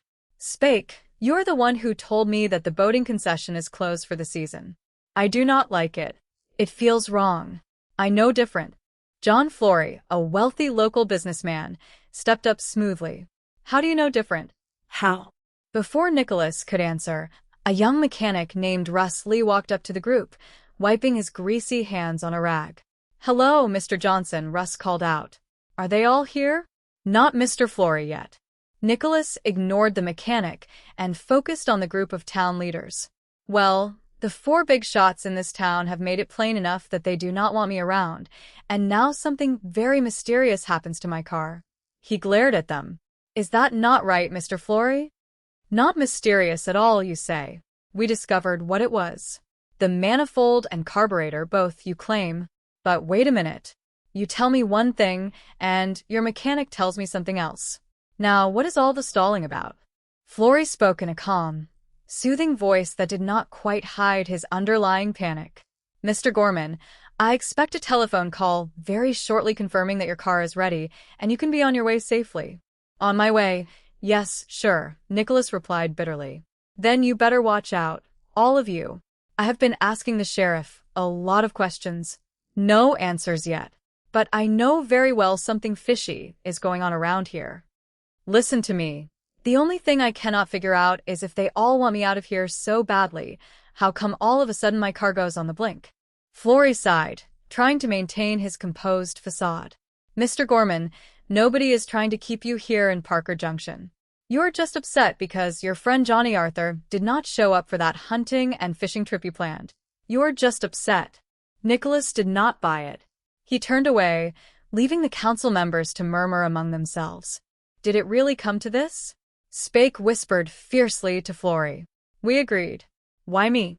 I never thought I would get in this deep. Quiet, Flory hissed. It is the town council. We stick together. Russ the mechanic called out, listen, your car is ready now. Nicholas spun around. I did not hear the telephone ring. I called the garage in there. Now listen, I want to know what is going on here. Come on, tell me. Flory pointed down the road. Mr. Gorman, pick up your car and leave town. Go on. Several days later, miles away from the secretive air of Parker Junction, the atmosphere in Barnaby Jones' office was warm, bright, and deeply compassionate. Barnaby, a seasoned investigator with a kind, grandfatherly face, poured a fresh cup of coffee and gently offered it to the weeping woman sitting across from his desk. Betty, his bright and capable daughter-in-law, sat beside the woman, offering a comforting hand. The woman was Helena Gorman, the widow of Nicholas. Helena took a trembling breath, holding the warm cup. Mr. Jones, like I said, all I know is Nicholas was going to meet someone. He said he was going to meet Johnny Arthur. He is an old friend. They were supposed to meet someplace in Northern California called Parker Junction. Barnaby nodded thoughtfully, his eyes full of gentle understanding. Oh, yes, I know exactly where that is. Well, Nicholas said he was going to come back with $5,000, maybe even more. Honey, that is how he put it, Helena continued, tears welling in her eyes. Well, the twins need clothes. Our rent is almost 4 months overdue. All the other bills piled up, too. So naturally, when I asked him about it and he said, do not worry, honey, I tried not to worry. And now he is dead. Barnaby leaned forward, his voice a soothing rumble. I am so sorry, Mrs. Gorman. This must be a very difficult and painful time for you. Thank you, Helena whispered. She looked up, her expression turning determined. Mr. Jones, the reason I am here is this. Why has Johnny Arthur not been in touch? Nicholas went up there to meet him, and Johnny has not even called me. And what happened to the money that he and Nicholas went there to get? Barnaby tapped his chin.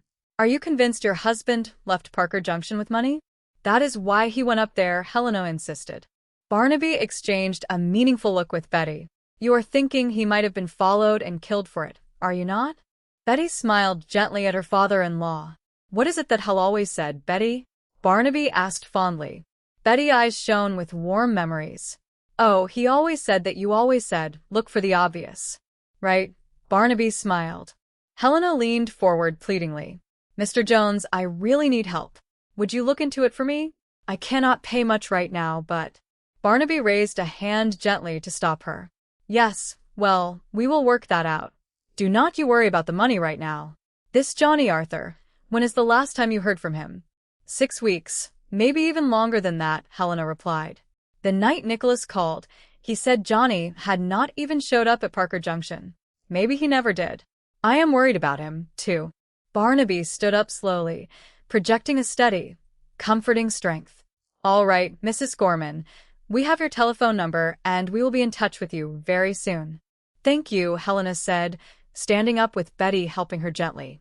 I will show you out, Betty offered kindly. No, do not worry. Everything is going to be fine. After Helena left, the office grew quiet. Betty turned to Barnaby, her brow furrowed in thought. Barnaby, what if it was just a simple hit-and-run accident? What if there was not any money? Barnaby smiled knowingly. And what if there was? I want you to dig up back issues of newspapers from Parker Junction and the surrounding areas. How far back? Betty asked, reaching for her notepad. 6 or 7 weeks. Look for any story that smelled like quick money. And get a full report on the hit-and-run accident. I will call you from Parker Junction. Betty looked surprised. What do you really hope to find up there? Barnaby chuckled softly, a twinkle in his eye. A beautiful lake. What? I never did get a chance to try out that new fishing rod you gave me. There is a beautiful lake right out of town. Oh, and one other thing. The driver who ran down Gorman might have enough insurance to cover a death benefit for the widow of the victim. If we find him. Confidence, Betty. Confidence.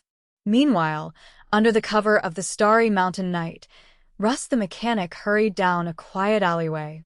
He spotted a shadowy figure waiting by the back door of the general store. Russ, is that you? John Flory whispered sharply. Yes, it is me, Russ replied, his voice shaking with nervous energy. What do you want? Are we alone? Flory asked, glancing around the dark street. Yes, we are alone. What do I want? Russ let out a short laugh. When you had me gimmick that fellow car to stall down the road, I was doing some thinking. $500 is just not enough. 10 times $500 is more like it. Flory's face tightened in the moonlight. $500 is plenty. No way, Mr. Flory. Flory took a step back, masking his alarm. I have to get back into the store, Russ. I will talk to you about it later. Well, you had better, Russ threatened before turning away into the shadows. The next morning brought a bright, cheerful sun to Parker Junction. Barnaby Jones drove his pristine car slowly down the main street, taking in the sights. The town was small, picturesque, and seemingly peaceful, but Barnaby knew that still waters often ran deep. He pulled into the local garage, rolling down his window to enjoy the fresh mountain breeze. Russ walked out, wiping a wrench with a rag. Oh, hello. Are you Mr. Flory? Barnaby asked pleasantly. No, sir. I am the mechanic. Is Mr. Flory around? Barnaby inquired. No, sir. He is up the street. He also owns the general store. Barnaby raised an eyebrow in mild amusement. Oh, my. He also owns that. Do not tell me a new car needs repair already. He nodded toward a shiny, expensive vehicle parked deep inside the garage. No, he just likes to keep it out of the sun. He will get over it. He only got it a month ago, Russ explained. How can I help you? Yes, I am Barnaby Jones. I am going to be in town a day or so.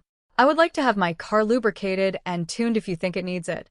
It was knocking pretty badly coming up the mountain. Just then, Flory walked into the garage, his eyes narrowing as he took in the stranger. Russ noticed his boss and quickly excused himself. Look at him, Mr. Jones. I will be back in a little while. Barnaby turned to Flory with a warm, disarming smile. You happen to know who in town is in charge of issuing fishing license renewals? Mr. Flory does that, too, Russ called out before disappearing into the back room. Flory stepped forward cautiously. Who else? Good morning. Yes, sir, I am Mr. Flory. I am told you are the man to see about getting a fishing license, Barnaby said, offering his hand. Barnaby Jones is the name. Flory shook his hand slowly. Mr. Jones, if you are here to do some fishing, you might find it a bit late in the season. Barnaby chuckled, a rich, hearty sound. I wonder if the trout know that. Flory offered a thin smile. Good point. They might not. I see on this form for your occupation, you have put down retired. Yes, Barnaby said thoughtfully, looking around the town. I have got a lot of time on my hands now. Time to see things and notice things I never noticed before. I was always in too much of a hurry. For instance, I noticed that you are wearing a very nice, brand new suit. That is nice. And that fancy car parked over in the garage, that is yours, is it not? Flory stiffened. Uh-huh. You know, new things have a way of bragging, Barnaby mused, keeping his tone light and friendly. Look, I meant nothing personal. Say, do you know a place in town that would put me up for a night or two? The Clover House, up at the corner, Flory replied shortly. That license will be $3. Barnaby handed over the money, thanked the man, and drove to the Clover House.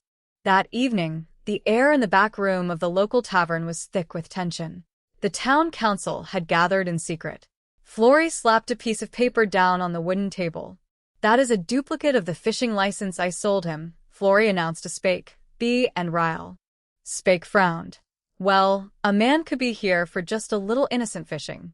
Not this late in the season, Ryle argued, his heavy brow furrowed. Flory nodded in agreement. Check on that. Find out exactly who he is. If he is not who, or what he seems to be, there will be a meeting in the town council. Back in his cozy room at the Clover House, Barnaby picked up the ringing telephone. Barnaby, I checked back 2 months on news from good old Parker Junction. Betty's cheerful voice came through the receiver. I am now a fountain of information on 16 marriages, who gave what parties, and local football scores. But, Barnaby, there were no truck heists, no bank robberies, no kidnappings, absolutely nothing. Not even one wife beating. I am sorry.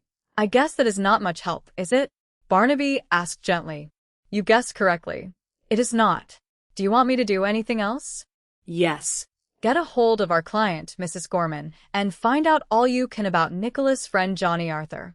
That is the one that has been missing 6 or 7 weeks. I already did that, Betty said proudly. Nicholas and Johnny Arthur were in the military service together. They were paratroopers. They were close friends, always stirring up trouble. That is about it. I am going up to Sacramento this afternoon to get a full report from the state police on the hit and run accident. Good work, Betty. I will tell the answering service to pick up. Check in at the Starbright Motel up there, and I will call you. Hey, be careful out there, Betty warned playfully. All I am going to do is a little fishing, Barnaby chuckled before hanging up. The lake was a breathtaking expanse of blue glass, reflecting the towering pine trees and the cloudless sky.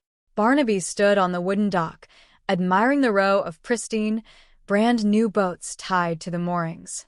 Andy Spake hurried out of the rental office, looking flustered. Is there something I could do for you? Spake asked nervously. Barnaby gestured to the beautiful boats. It is a wonderful setup you have here. Are you open for business? I am afraid we are closed for the season, Spake replied quickly. Oh, that is a pity. A man has a good business there, a bunch of new boats, turning away customers. Well, we could not let the boats go out in the wind like this. Anyway, the fact is I am closed for the season. Spake stammered, repeating himself. Barnaby smiled kindly. I just happened to be driving by, and I saw you. I thought I would tell you I used to run a place like this once, a long time ago. I got a brand new fishing rod just begging to be used. Would it do any harm if I fish off the end of your dock here? Well, I will need some bait. I use 2 hooks, salmon eggs on one and cheese on the other. I get remarkable results. Spake rubbed the back of his head nervously. No, Mr. Jones, I do not think. Barnaby interrupted gently. Did I mention my name? Spake froze. Oh, I must have, or you would not have known it, Barnaby added smoothly, saving the man from his own blunder. Funny thing. You introduce yourself, and you forget you did it. Do you have an itch up there? No. Just a habit, Spake muttered, dropping his hand. Well, they do say that massaging the scalp stimulates hair growth. How about it? Can I go fishing? All right, Mr. Jones, I will sell you the bait. I deeply appreciate that, Barnaby said, his eyes twinkling with polite curiosity. Later that afternoon, Barnaby wandered into the local real estate office. The room was decorated with pictures of lush mountain properties. B. Johnson, a sharp-looking woman in a tailored suit, was reviewing some paperwork. Is there something I can do for you? B. asked, startled by his sudden appearance. The door was open, so I came in, Barnaby said warmly. Yes, I see you did. I have been looking at your map on the wall. Are you interested in purchasing some property? Maybe. I was noticing this parcel here, about 250 acres. B glanced at the map. The Eli Ryle Ranch. 242 acres. That is not on the market. Barnaby pointed politely. I see you got a red pin stuck in it. Unless I am wrong, that usually means a property is for sale. B quickly reached up and pulled the pin out. Oh, my, did I forget to remove that? You sold it? Barnaby asked. No. Mr. Ryle simply changed his mind about selling. Barnaby nodded slowly. I hope you do not mind, but while you were busy, I was looking through your open book of listings on the counter. B bristled. Oh, and you knew it was Mr. Ryle Ranch. Well, it says so right here in the book. This book is a little out of date, too, because it says that the ranch is for sale. When I saw that, I wanted to take a look at it on your map. That is a pretty big first mortgage he had, is it not? He paid it off, B said proudly, though a hint of worry flashed in her eyes. Did he pay off the second mortgage too? Barnaby pressed gently. Well, yes, of course, he would have to pay off the second before he paid off the first. Barnaby smiled thoughtfully. It sounds like he came into a large sum of sudden money. Did he? Bea glared at him. Why are you asking all these questions? Well, I am interested in the price of real estate up here, Barnaby replied innocently. Now look here, Mr. Jones. Barnaby held up a small bag. Would you like some fresh fish? No, thank you, Bea snapped. That is a shame. I would hate to see them go to waste. I would throw them back in the lake, but I think it is a little late for that. You have a lovely day, Mrs. Johnson. Oh, and I was just admiring your car outside, and those private license plates. I always wanted to get some of those for myself. But my daughter-in-law, who worries a lot about me and keeps my books, keeps pointing out that we could use the $25 for better things. Real nice car. New? A few weeks, Bea answered tightly. Real nice, Barnaby complimented before tipping his hat and walking out. Back on the main street, Barnaby bumped into Florrie outside the garage. Oh, hello, Mr. Florrie. I did not see you. No, I guess not, Florrie mumbled. I was looking for your mechanic. Russ quit yesterday afternoon, Florrie said flatly. Just like that? Barnaby asked, surprised. Well, it is the off-season. Not much business. It is hard to keep a regular mechanic this time of year. And I guess I will not be able to find him. I mean, to fix my car. No, I am afraid you will not. Barnaby rubbed his chin thoughtfully. That is extremely odd. When I was here yesterday, he did not say a single word about quitting. Florrie shrugged defensively. Well, that is the way it goes with young folks. They get a notion in their heads, and off they go. I wonder what kind of a notion it was, Barnaby mused. You might as well take your car. Yes, I guess so. I thought I would have a look at the real estate up here. Any real estate in particular? Florrie asked, narrowing his eyes. Well, I thought I would have a friendly talk with Mr. Ryle. He seems to do real well with his beautiful place. Barnaby drove out to the sprawling Ryle Ranch. The land was vast and beautiful, but the silence was heavy. As Barnaby walked across a grassy field, a loud click sounded behind him. You are trespassing, a gruff voice called out. Barnaby turned slowly to see Eli Ryle holding a hunting rifle. Barnaby did not lose his warm smile. You do not have to shoot me, Mr. Ryle. I will come along peaceable. What are you doing on my property? Well, I heard it was for sale, Barnaby explained calmly. I could not raise anybody at the main house, so I thought I would just take a quiet look around. Well, the ranch is no longer for sale, Ryle barked. Oh, everything is for sale at the right price. Why do you not just get out of here? Barnaby chuckled softly. Are you always this friendly? To trespassers, yes. That is exactly how friendly I am. Well, in that case, a fellow could get himself killed just walking around on your 242 acres, especially if he was a stranger. Just then, a young boy ran up to them. This your boy, Mr. Ryle? Barnaby asked kindly.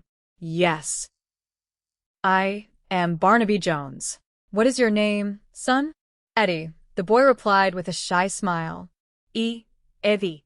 Very happy to make your acquaintance. It is getting kind of late, is it not? What time is it? Eddie proudly lifted his wrist, revealing a heavy, expensive-looking men's watch. Oh, 3:45. Barnaby's eyes locked onto the watch, recognizing it from the description of Johnny Arthur belongings. Oh, it will be dark in no time. Sorry to bother you, Mr. Ryle. As Barnaby walked away, Ryle grabbed his son's arm. I said, come here. Give me that watch. That night, the town council convened again, the atmosphere thick with panic. Ryle paced the floor furiously.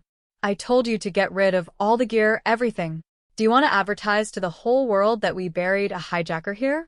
Mr. Jones is not the whole world, Florrie reasoned, trying to keep his voice steady. No, he is not the whole world, Ryle shot back. But do you know what we have got to do to Mr. Jones now? Do you? We have to kill him. I had a chance at him in the garage, but it did not work out. Bea Johnson shook her head wildly. You are crazy. All of you. I agree. We cannot kill every single stranger who passes through Parker Junction. Bea, he knows, Ryle insisted. Calm down, Eli, Spake urged. How does he know? I caught him tramping all over my property. I am perfectly sure he was looking for the hidden grave. Bea crossed her arms. Mr. Jones was interested in your property. I told him it was no longer for sale, but maybe he just wanted to have a look at it anyway. Try this on, then Ryle growled. He saw my kid wearing the hijacker watch. Bea gasped. He what? Oh, my lord. I know, Ryle groaned, rubbing his temples. I told that kid not to take anything, but he did. And that is the total giveaway. Everybody knows that hijacker bailed out 100 miles from here. Spake tried to find a silver lining. That watch is something you could have picked up for the boy at any standard Army and Navy surplus store. Barnaby Jones may not suspect a single thing. Spake is right, Bea said, her voice trembling. Now we're jumping at our own shadows. We have got to get control of ourselves. We are suspicious of absolutely everybody. That is not good. Ryle turned on them bitterly. Why did you three not leave me alone? You would not be in this mess if you had just left me alone. Nobody would have known I had the money, except that you saw me bury the body. What right did you have to be on my land? Trespassing? And all your questions about how was I able to pay off the first and second mortgages? And you told him Bea, Spake accused. You had to tell him. And then you guessed where the money came from, Ryle continued, his voice rising in anger. $1 million in unmarked bills. And you moved in on me. You blackmailed me for your share. That is a lie, Florrie snapped. Your share of my money. Calm down, Spake shouted. Greed got into this. Filthy greed. No one would have suspected me, and now look where we are. Nicholas Gorman is dead. And where does it all end? It can end here, and right now, Ryle said darkly, but not with the murder of a man who may very well be up here on a simple fishing trip and absolutely nothing more. The local sheriff walked into the room, his badge gleaming in the dim light. Well, it may be just a little more than a fishing trip. I ran a background check on Jones. Who is he? He is a professional private detective. The next morning, Barnaby sat casually in the sheriff's office. Oh, hello, Sheriff. Say, it just occurred to me that I probably should have laid my cards on the table when I first got here to your lovely town. I am a private detective, and I am actively working on a case. The sheriff leaned back in his chair, trying to look unbothered. Is that so? Well, I would be very interested to know who hired you. A wife of a man named Nicholas Gorman. He was a hit-and-run victim. Yes. Well, Mrs. Gorman got a copy of the official police report of the accident, but it did not satisfy her, so she asked me to kindly look into it. The sheriff sighed, adopting a sympathetic tone. Well, it is very tragic, Mr. Jones, but there is nothing to look into, really. I received an eyewitness report that a Cadillac struck and killed Nicholas Gorman. Would you care for some coffee? The sheriff offered. No, thank you. Who was that eyewitness? Barnaby asked smoothly. Eli Rule. He has a beautiful ranch nearby. Oh, yes. He is the man that drives the green Jeep. Yes, I met him yesterday. Did he happen to get the license number of the car? No. No, I am afraid not. That car was really traveling fast. I took out after it, but I did not have too much of a head start. I reported all of that to the state police. Barnaby nodded approvingly. Oh, that sounds pretty thorough. I guess that kind of wraps it up.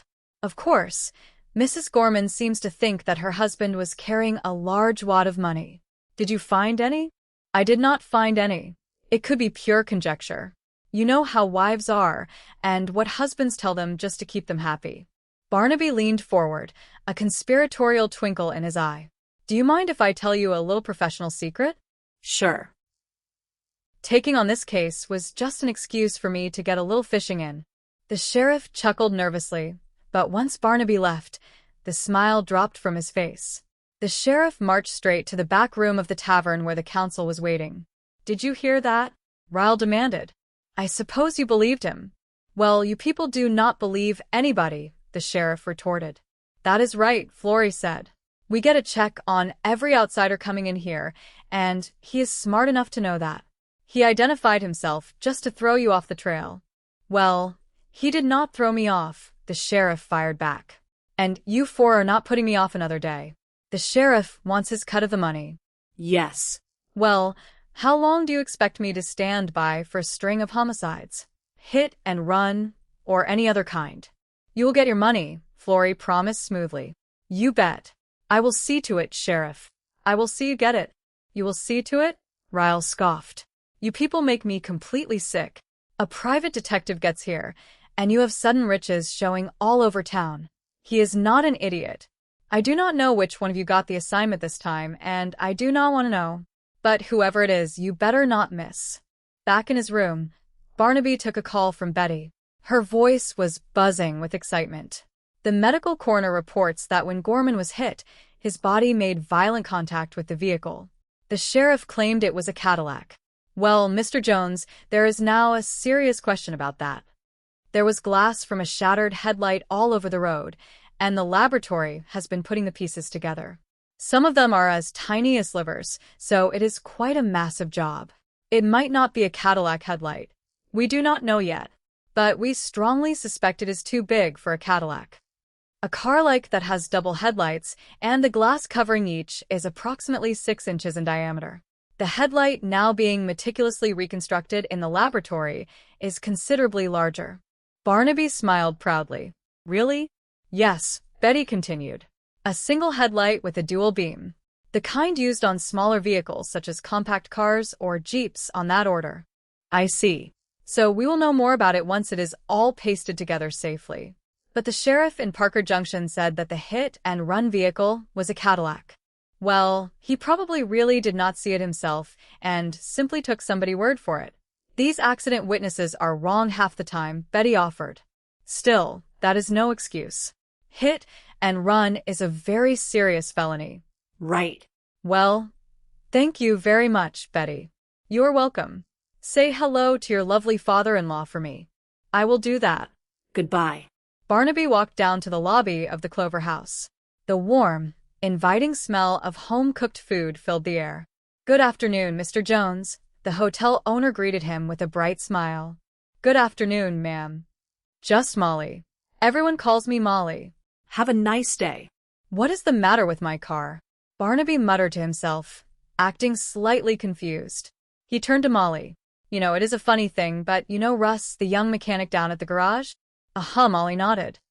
He is going to do some essential work on my car, and he just suddenly disappeared. So, why would he do a strange thing like that? Molly frowned in concern. That is not like Russ at all. I sure wish I knew where he lived. Oh, Russ owns a lovely house here in town, Molly said helpfully. I sure would like to see him. I need work done on my car, that just will not wait. Well, why do you not just run on over to his house and talk about it?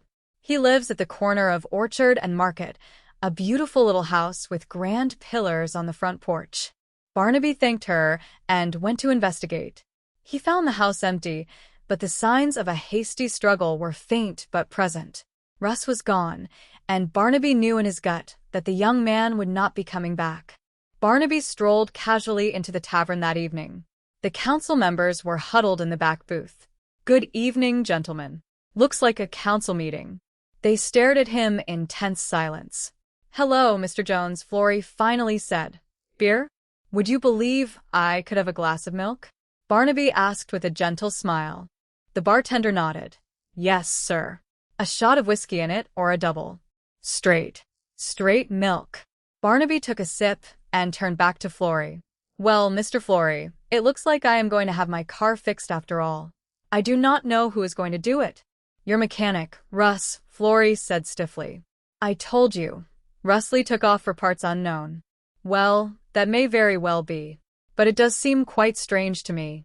Why would a perfectly healthy young man leave town without taking all his precious things with him? Clothes, skis, a lovely picture of his mother? Not to mention that beautiful house of his. It seemed to me he would want to sell that house before he went anywhere. Spake slammed his hand on the table. It is no use, Mr. Spake. Barnaby looked at him mildly. What is no use? You are never going to grow hair up there. The men glared at him. Yes, sir. Looks like Russ is still around. He is going to be working bright and early in the morning. Florrie stood up. Of course he will. What were you doing at Russ' place? Well, I had a foolish notion I could get my car fixed tonight. There is absolutely nothing wrong with your car, Florrie snapped. Did Russ tell you that? Barnaby asked innocently. Yes. Well, that is good. Spake, are you going to play games? Too bad. Well, it is getting on toward my bedtime. This crisp mountain air sure makes you sleep incredibly well. What do I owe you for the milk? 15 cents, the bartender said. Keep the change. Thank you, sir. Barnaby tipped his hat and strolled out, leaving a trail of panic in his wake. Once Barnaby was gone, the council erupted. Russ tried to blackmail me, Florrie hissed. He tried the exact same thing with me, Spake added. He wanted more than $500. I gave him a lot more. 10 times $500, but I did not kill him. I suppose tomorrow your kid will have a new wristwatch on the other arm, Florrie spat at Ryle. You shut up, Ryle snarled. What are you going to do about Jones? Bea asked, her voice shrill with terror. You are the one that got the assignment. Tomorrow morning. Well, let us just say I am ready, Ryle said grimly. Barnaby met Betty outside of town the next morning. The sun was just peeking over the majestic mountain peaks, casting a warm glow over the dew-kissed grass. What is going on? Betty asked, rushing over to him. Well, when I called you in Sacramento last night, you told me that the hit-and-run car that killed Nicholas Gorman was not a Cadillac. Well, they think it is some sort of compact vehicle, or a Jeep, maybe. Well, yesterday I saw a green Jeep with what looked like a brand new headlight. At least the other one was all spattered with thick mud. Betty gasped softly. Are you saying you absolutely know the true identity of the driver of the hit-and-run accident? It was not an accident, Betty. He was brutally murdered. I would say so. Barnaby leaned against his car, folding his arms. Betty, there is new money all around here. A man named Florrie, a real estate woman, both driving big, expensive new cars. There's a rancher with a great big mortgage, all suddenly paid off. Beautiful new boats on the lake. New money. It sort of sticks out a bit. Yes. Yes, it does, Betty agreed. You know, Betty, I could put this all together perfectly. If you had told me there had been a massive bank robbery or a stick-up of an armored car. There is nothing, Betty insisted. I dug all the way from the hijacking at Renning to the truck heist in Seattle. It is just absolutely nothing. Barnaby's eyes lit up with sudden, brilliant clarity. Hijacking? You remember that. The sky pirate who bailed out of a plane with $1 million 100 miles from here. They never found him. The federal agents never found him. Does anybody remember his real name? I do not think he ever gave it out, Barnaby mused. Betty, you remember something else you told me. Nicholas Gorman and Johnny Arthur were both brave paratroopers. Betty's eyes widened as the pieces fell into place. Oh. Nicholas probably masterminded the entire plot for Johnny Arthur. He had a survival kit stashed safely in the deep woods, told him to lay low for 6 weeks until the big search for him was completely over. At which time Nicholas was going to meet him right here at Parker Junction. Nicholas showed up, asked for him by another name, but described him so perfectly that somebody panicked. Somebody who had already found the $1 million ransom money. They found Johnny Arthur along with it and murdered him. They took his life, his money, and his watch. And when Nicholas began to strongly suspect what had happened, they had to kill him, too, Betty finished, a shiver running down her spine. It is a murder-go-round, Betty, and once it starts, it is terribly hard to stop. That young mechanic at the garage he caught on, he is missing, he is probably dead, too. Betty clutched her coat around her. Are you all right? No, I am scared, silly. Let us get out of here. Okay. No, take your car. Let us hope he is watching mine. Well, what do we do now? Barnaby stood tall, a fierce determination in his kind eyes. What I'm going to do is have a serious talk with him. A talk after what just happened?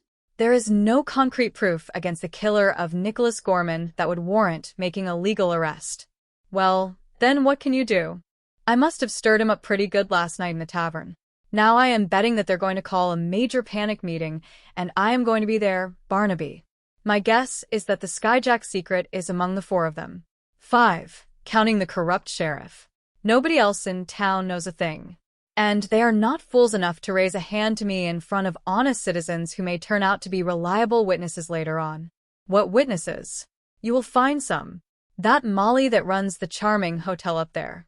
Get anybody you can. That is the exact reason I brought you up here. Barnaby, what good is a direct confrontation with them when you just said there is no proof? Barnaby pointed toward the tavern. Here they come. It is a meeting of the clan, all right. Andy Spake coming in. There is Ryle Green Jeep. John Flory coming up. And Dearby Johnson. A full cast. Well, it is time for me to go to the party. Time for you too. Inside the tavern, the council was tearing each other apart. I could not help it, Ryle shouted. I should not have left anything to you. Just 1 minute. Listen to me. I had him right in the sights of my rifle. What woman? How do I know? Look, she would move one way. I was trying. I did the best I could. But that was not good enough. You do it. Barnaby pushed the doors open, letting the bright sunlight spill into the dark, smoky room. Betty had quietly gathered Molly and several other townspeople near the doorway, listening intently. Barnaby walked right up to the table, radiating an unstoppable, calm authority. Spake. I got a message for you. Spake swallowed hard. A message for me? The state police are on the way over right now. They're going to pick up that green Jeep you were driving the day you tragically killed Nicholas Gorman. Spake backed away, his face pale with terror. Not me. I was not driving. It is Ryle Jeep. It does not make any difference. Barnaby pressed smoothly. You were driving it. I was not driving it, Spake yelled, pointing a trembling finger at Ryle. Can you not keep your mouth shut? Ryle roared at Spake. Of course you were driving, Barnaby continued relentlessly. The left headlights were completely shattered on impact. Pieces of glass were found in Gorman's body. The laboratory will match them up perfectly. Mr. Jones, do you not hear me? Spake pleaded. Flory grabbed Spake's arm. Spake, you are doing exactly what he wants. It is murder, Spake. What about him? Spake broke down completely. Oh, I know. Mr. Ryle killed that hijacker that Gorman came up here to meet. I did not kill anybody, Ryle bellowed. Where are you going? Spake turned to the door. You buried him on your property. You buried everything he had with him except his shiny watch. You crazy fool, Ryle screamed. That is exactly how he knows. Bea covered her face with her hands, sobbing. Do something. Will you do something? You buried the young mechanic Russ Lee there, too, did you not? Hijackers are a terrible menace to the world, and Russ was a greedy blackmailer. Ryle defended himself wildly. Oh, dear God, Ryle, Bea cried out. Well, he knows, does he not? They will be digging up the graves on the ranch. Shut up, Ryle. Just shut up. Ryle turned to Barnaby, his eyes wide and frantic. Look, Mr. Jones, you have got to believe me. When I first found that suitcase full of money, I was going to turn it all in to the proper authorities, but I was going to lose my beloved ranch. I needed the money desperately. I waited my whole life for a chance like that, and then they all moved in on me and demanded a share. Are you completely insane? Be quiet, Flory yelled. Barnaby held up a hand, silencing the room with his quiet strength. Now, that is quite enough. You four are officially under arrest. The sheriff pushed his way to the front, trying to look authoritative. Well, Sheriff, that took a lot of gall, since you are deeply a part of it, and particularly since we have a wonderful audience. Barnaby gestured to the open door. The citizens of Parker Junction, including Molly the hotel owner, stood there in utter shock. Come on out. See for yourself, Barnaby told the corrupt officials. They heard every single word, the whole detailed confession, all the bitter squabbling about who killed who. Oh, Mr. Flory, if you are thinking of quietly going out the back door, it will not do any good. Why do you not just join us? A few days later, the air was clear, and the dark cloud hanging over Parker Junction had finally lifted. Barnaby sat on the end of the wooden dock, his legs dangling over the crystal-clear water. The sun was warm, and the gentle breeze carried the sweet scent of pine needles. He held his brand-new fishing rod, a peaceful smile gracing his weathered face. Betty walked down the dock, carrying a picnic basket. Hi, she called out cheerfully. How are you doing? Barnaby replied, turning to smile at her. Fine. Did you catch anything? Not a single nibble. Barnaby chuckled, his eyes crinkling with joy. That is too bad. Do you want some lunch? Yes, I do not mind if I do. Betty sat down beside him, unpacking a delicious spread. Well, you were absolutely right. Eli Ryle did carry excellent liability insurance, which means that Helena Gorman stands to securely collect about $20,000, and we proudly stand to collect a very small, honest fee. Did you call her? Betty asked, handing him a sandwich. Of course I did. Right after a respected judge formally charged all those involved in the terrible crimes. Including the corrupt sheriff? Yes. And that means there is currently no lawman in Parker Junction. And the good citizens asked me if I would like to temporarily take over the important job. Betty laughed, a bright, musical sound. You might be able to get in some really nice fishing in the next couple of days. Before the beautiful fish completely quit for the season. Here we are, Barnaby said, enjoying the moment. Betty playfully pulled the sandwich back. Hey, forget about the sandwich. I have a much better lunch coming. Great, Barnaby smiled, leaning back to enjoy the peace, the quiet, and the sweet satisfaction of a job wonderfully done. The world felt just a little bit brighter, a little bit safer, and filled with a profound sense of human kindness.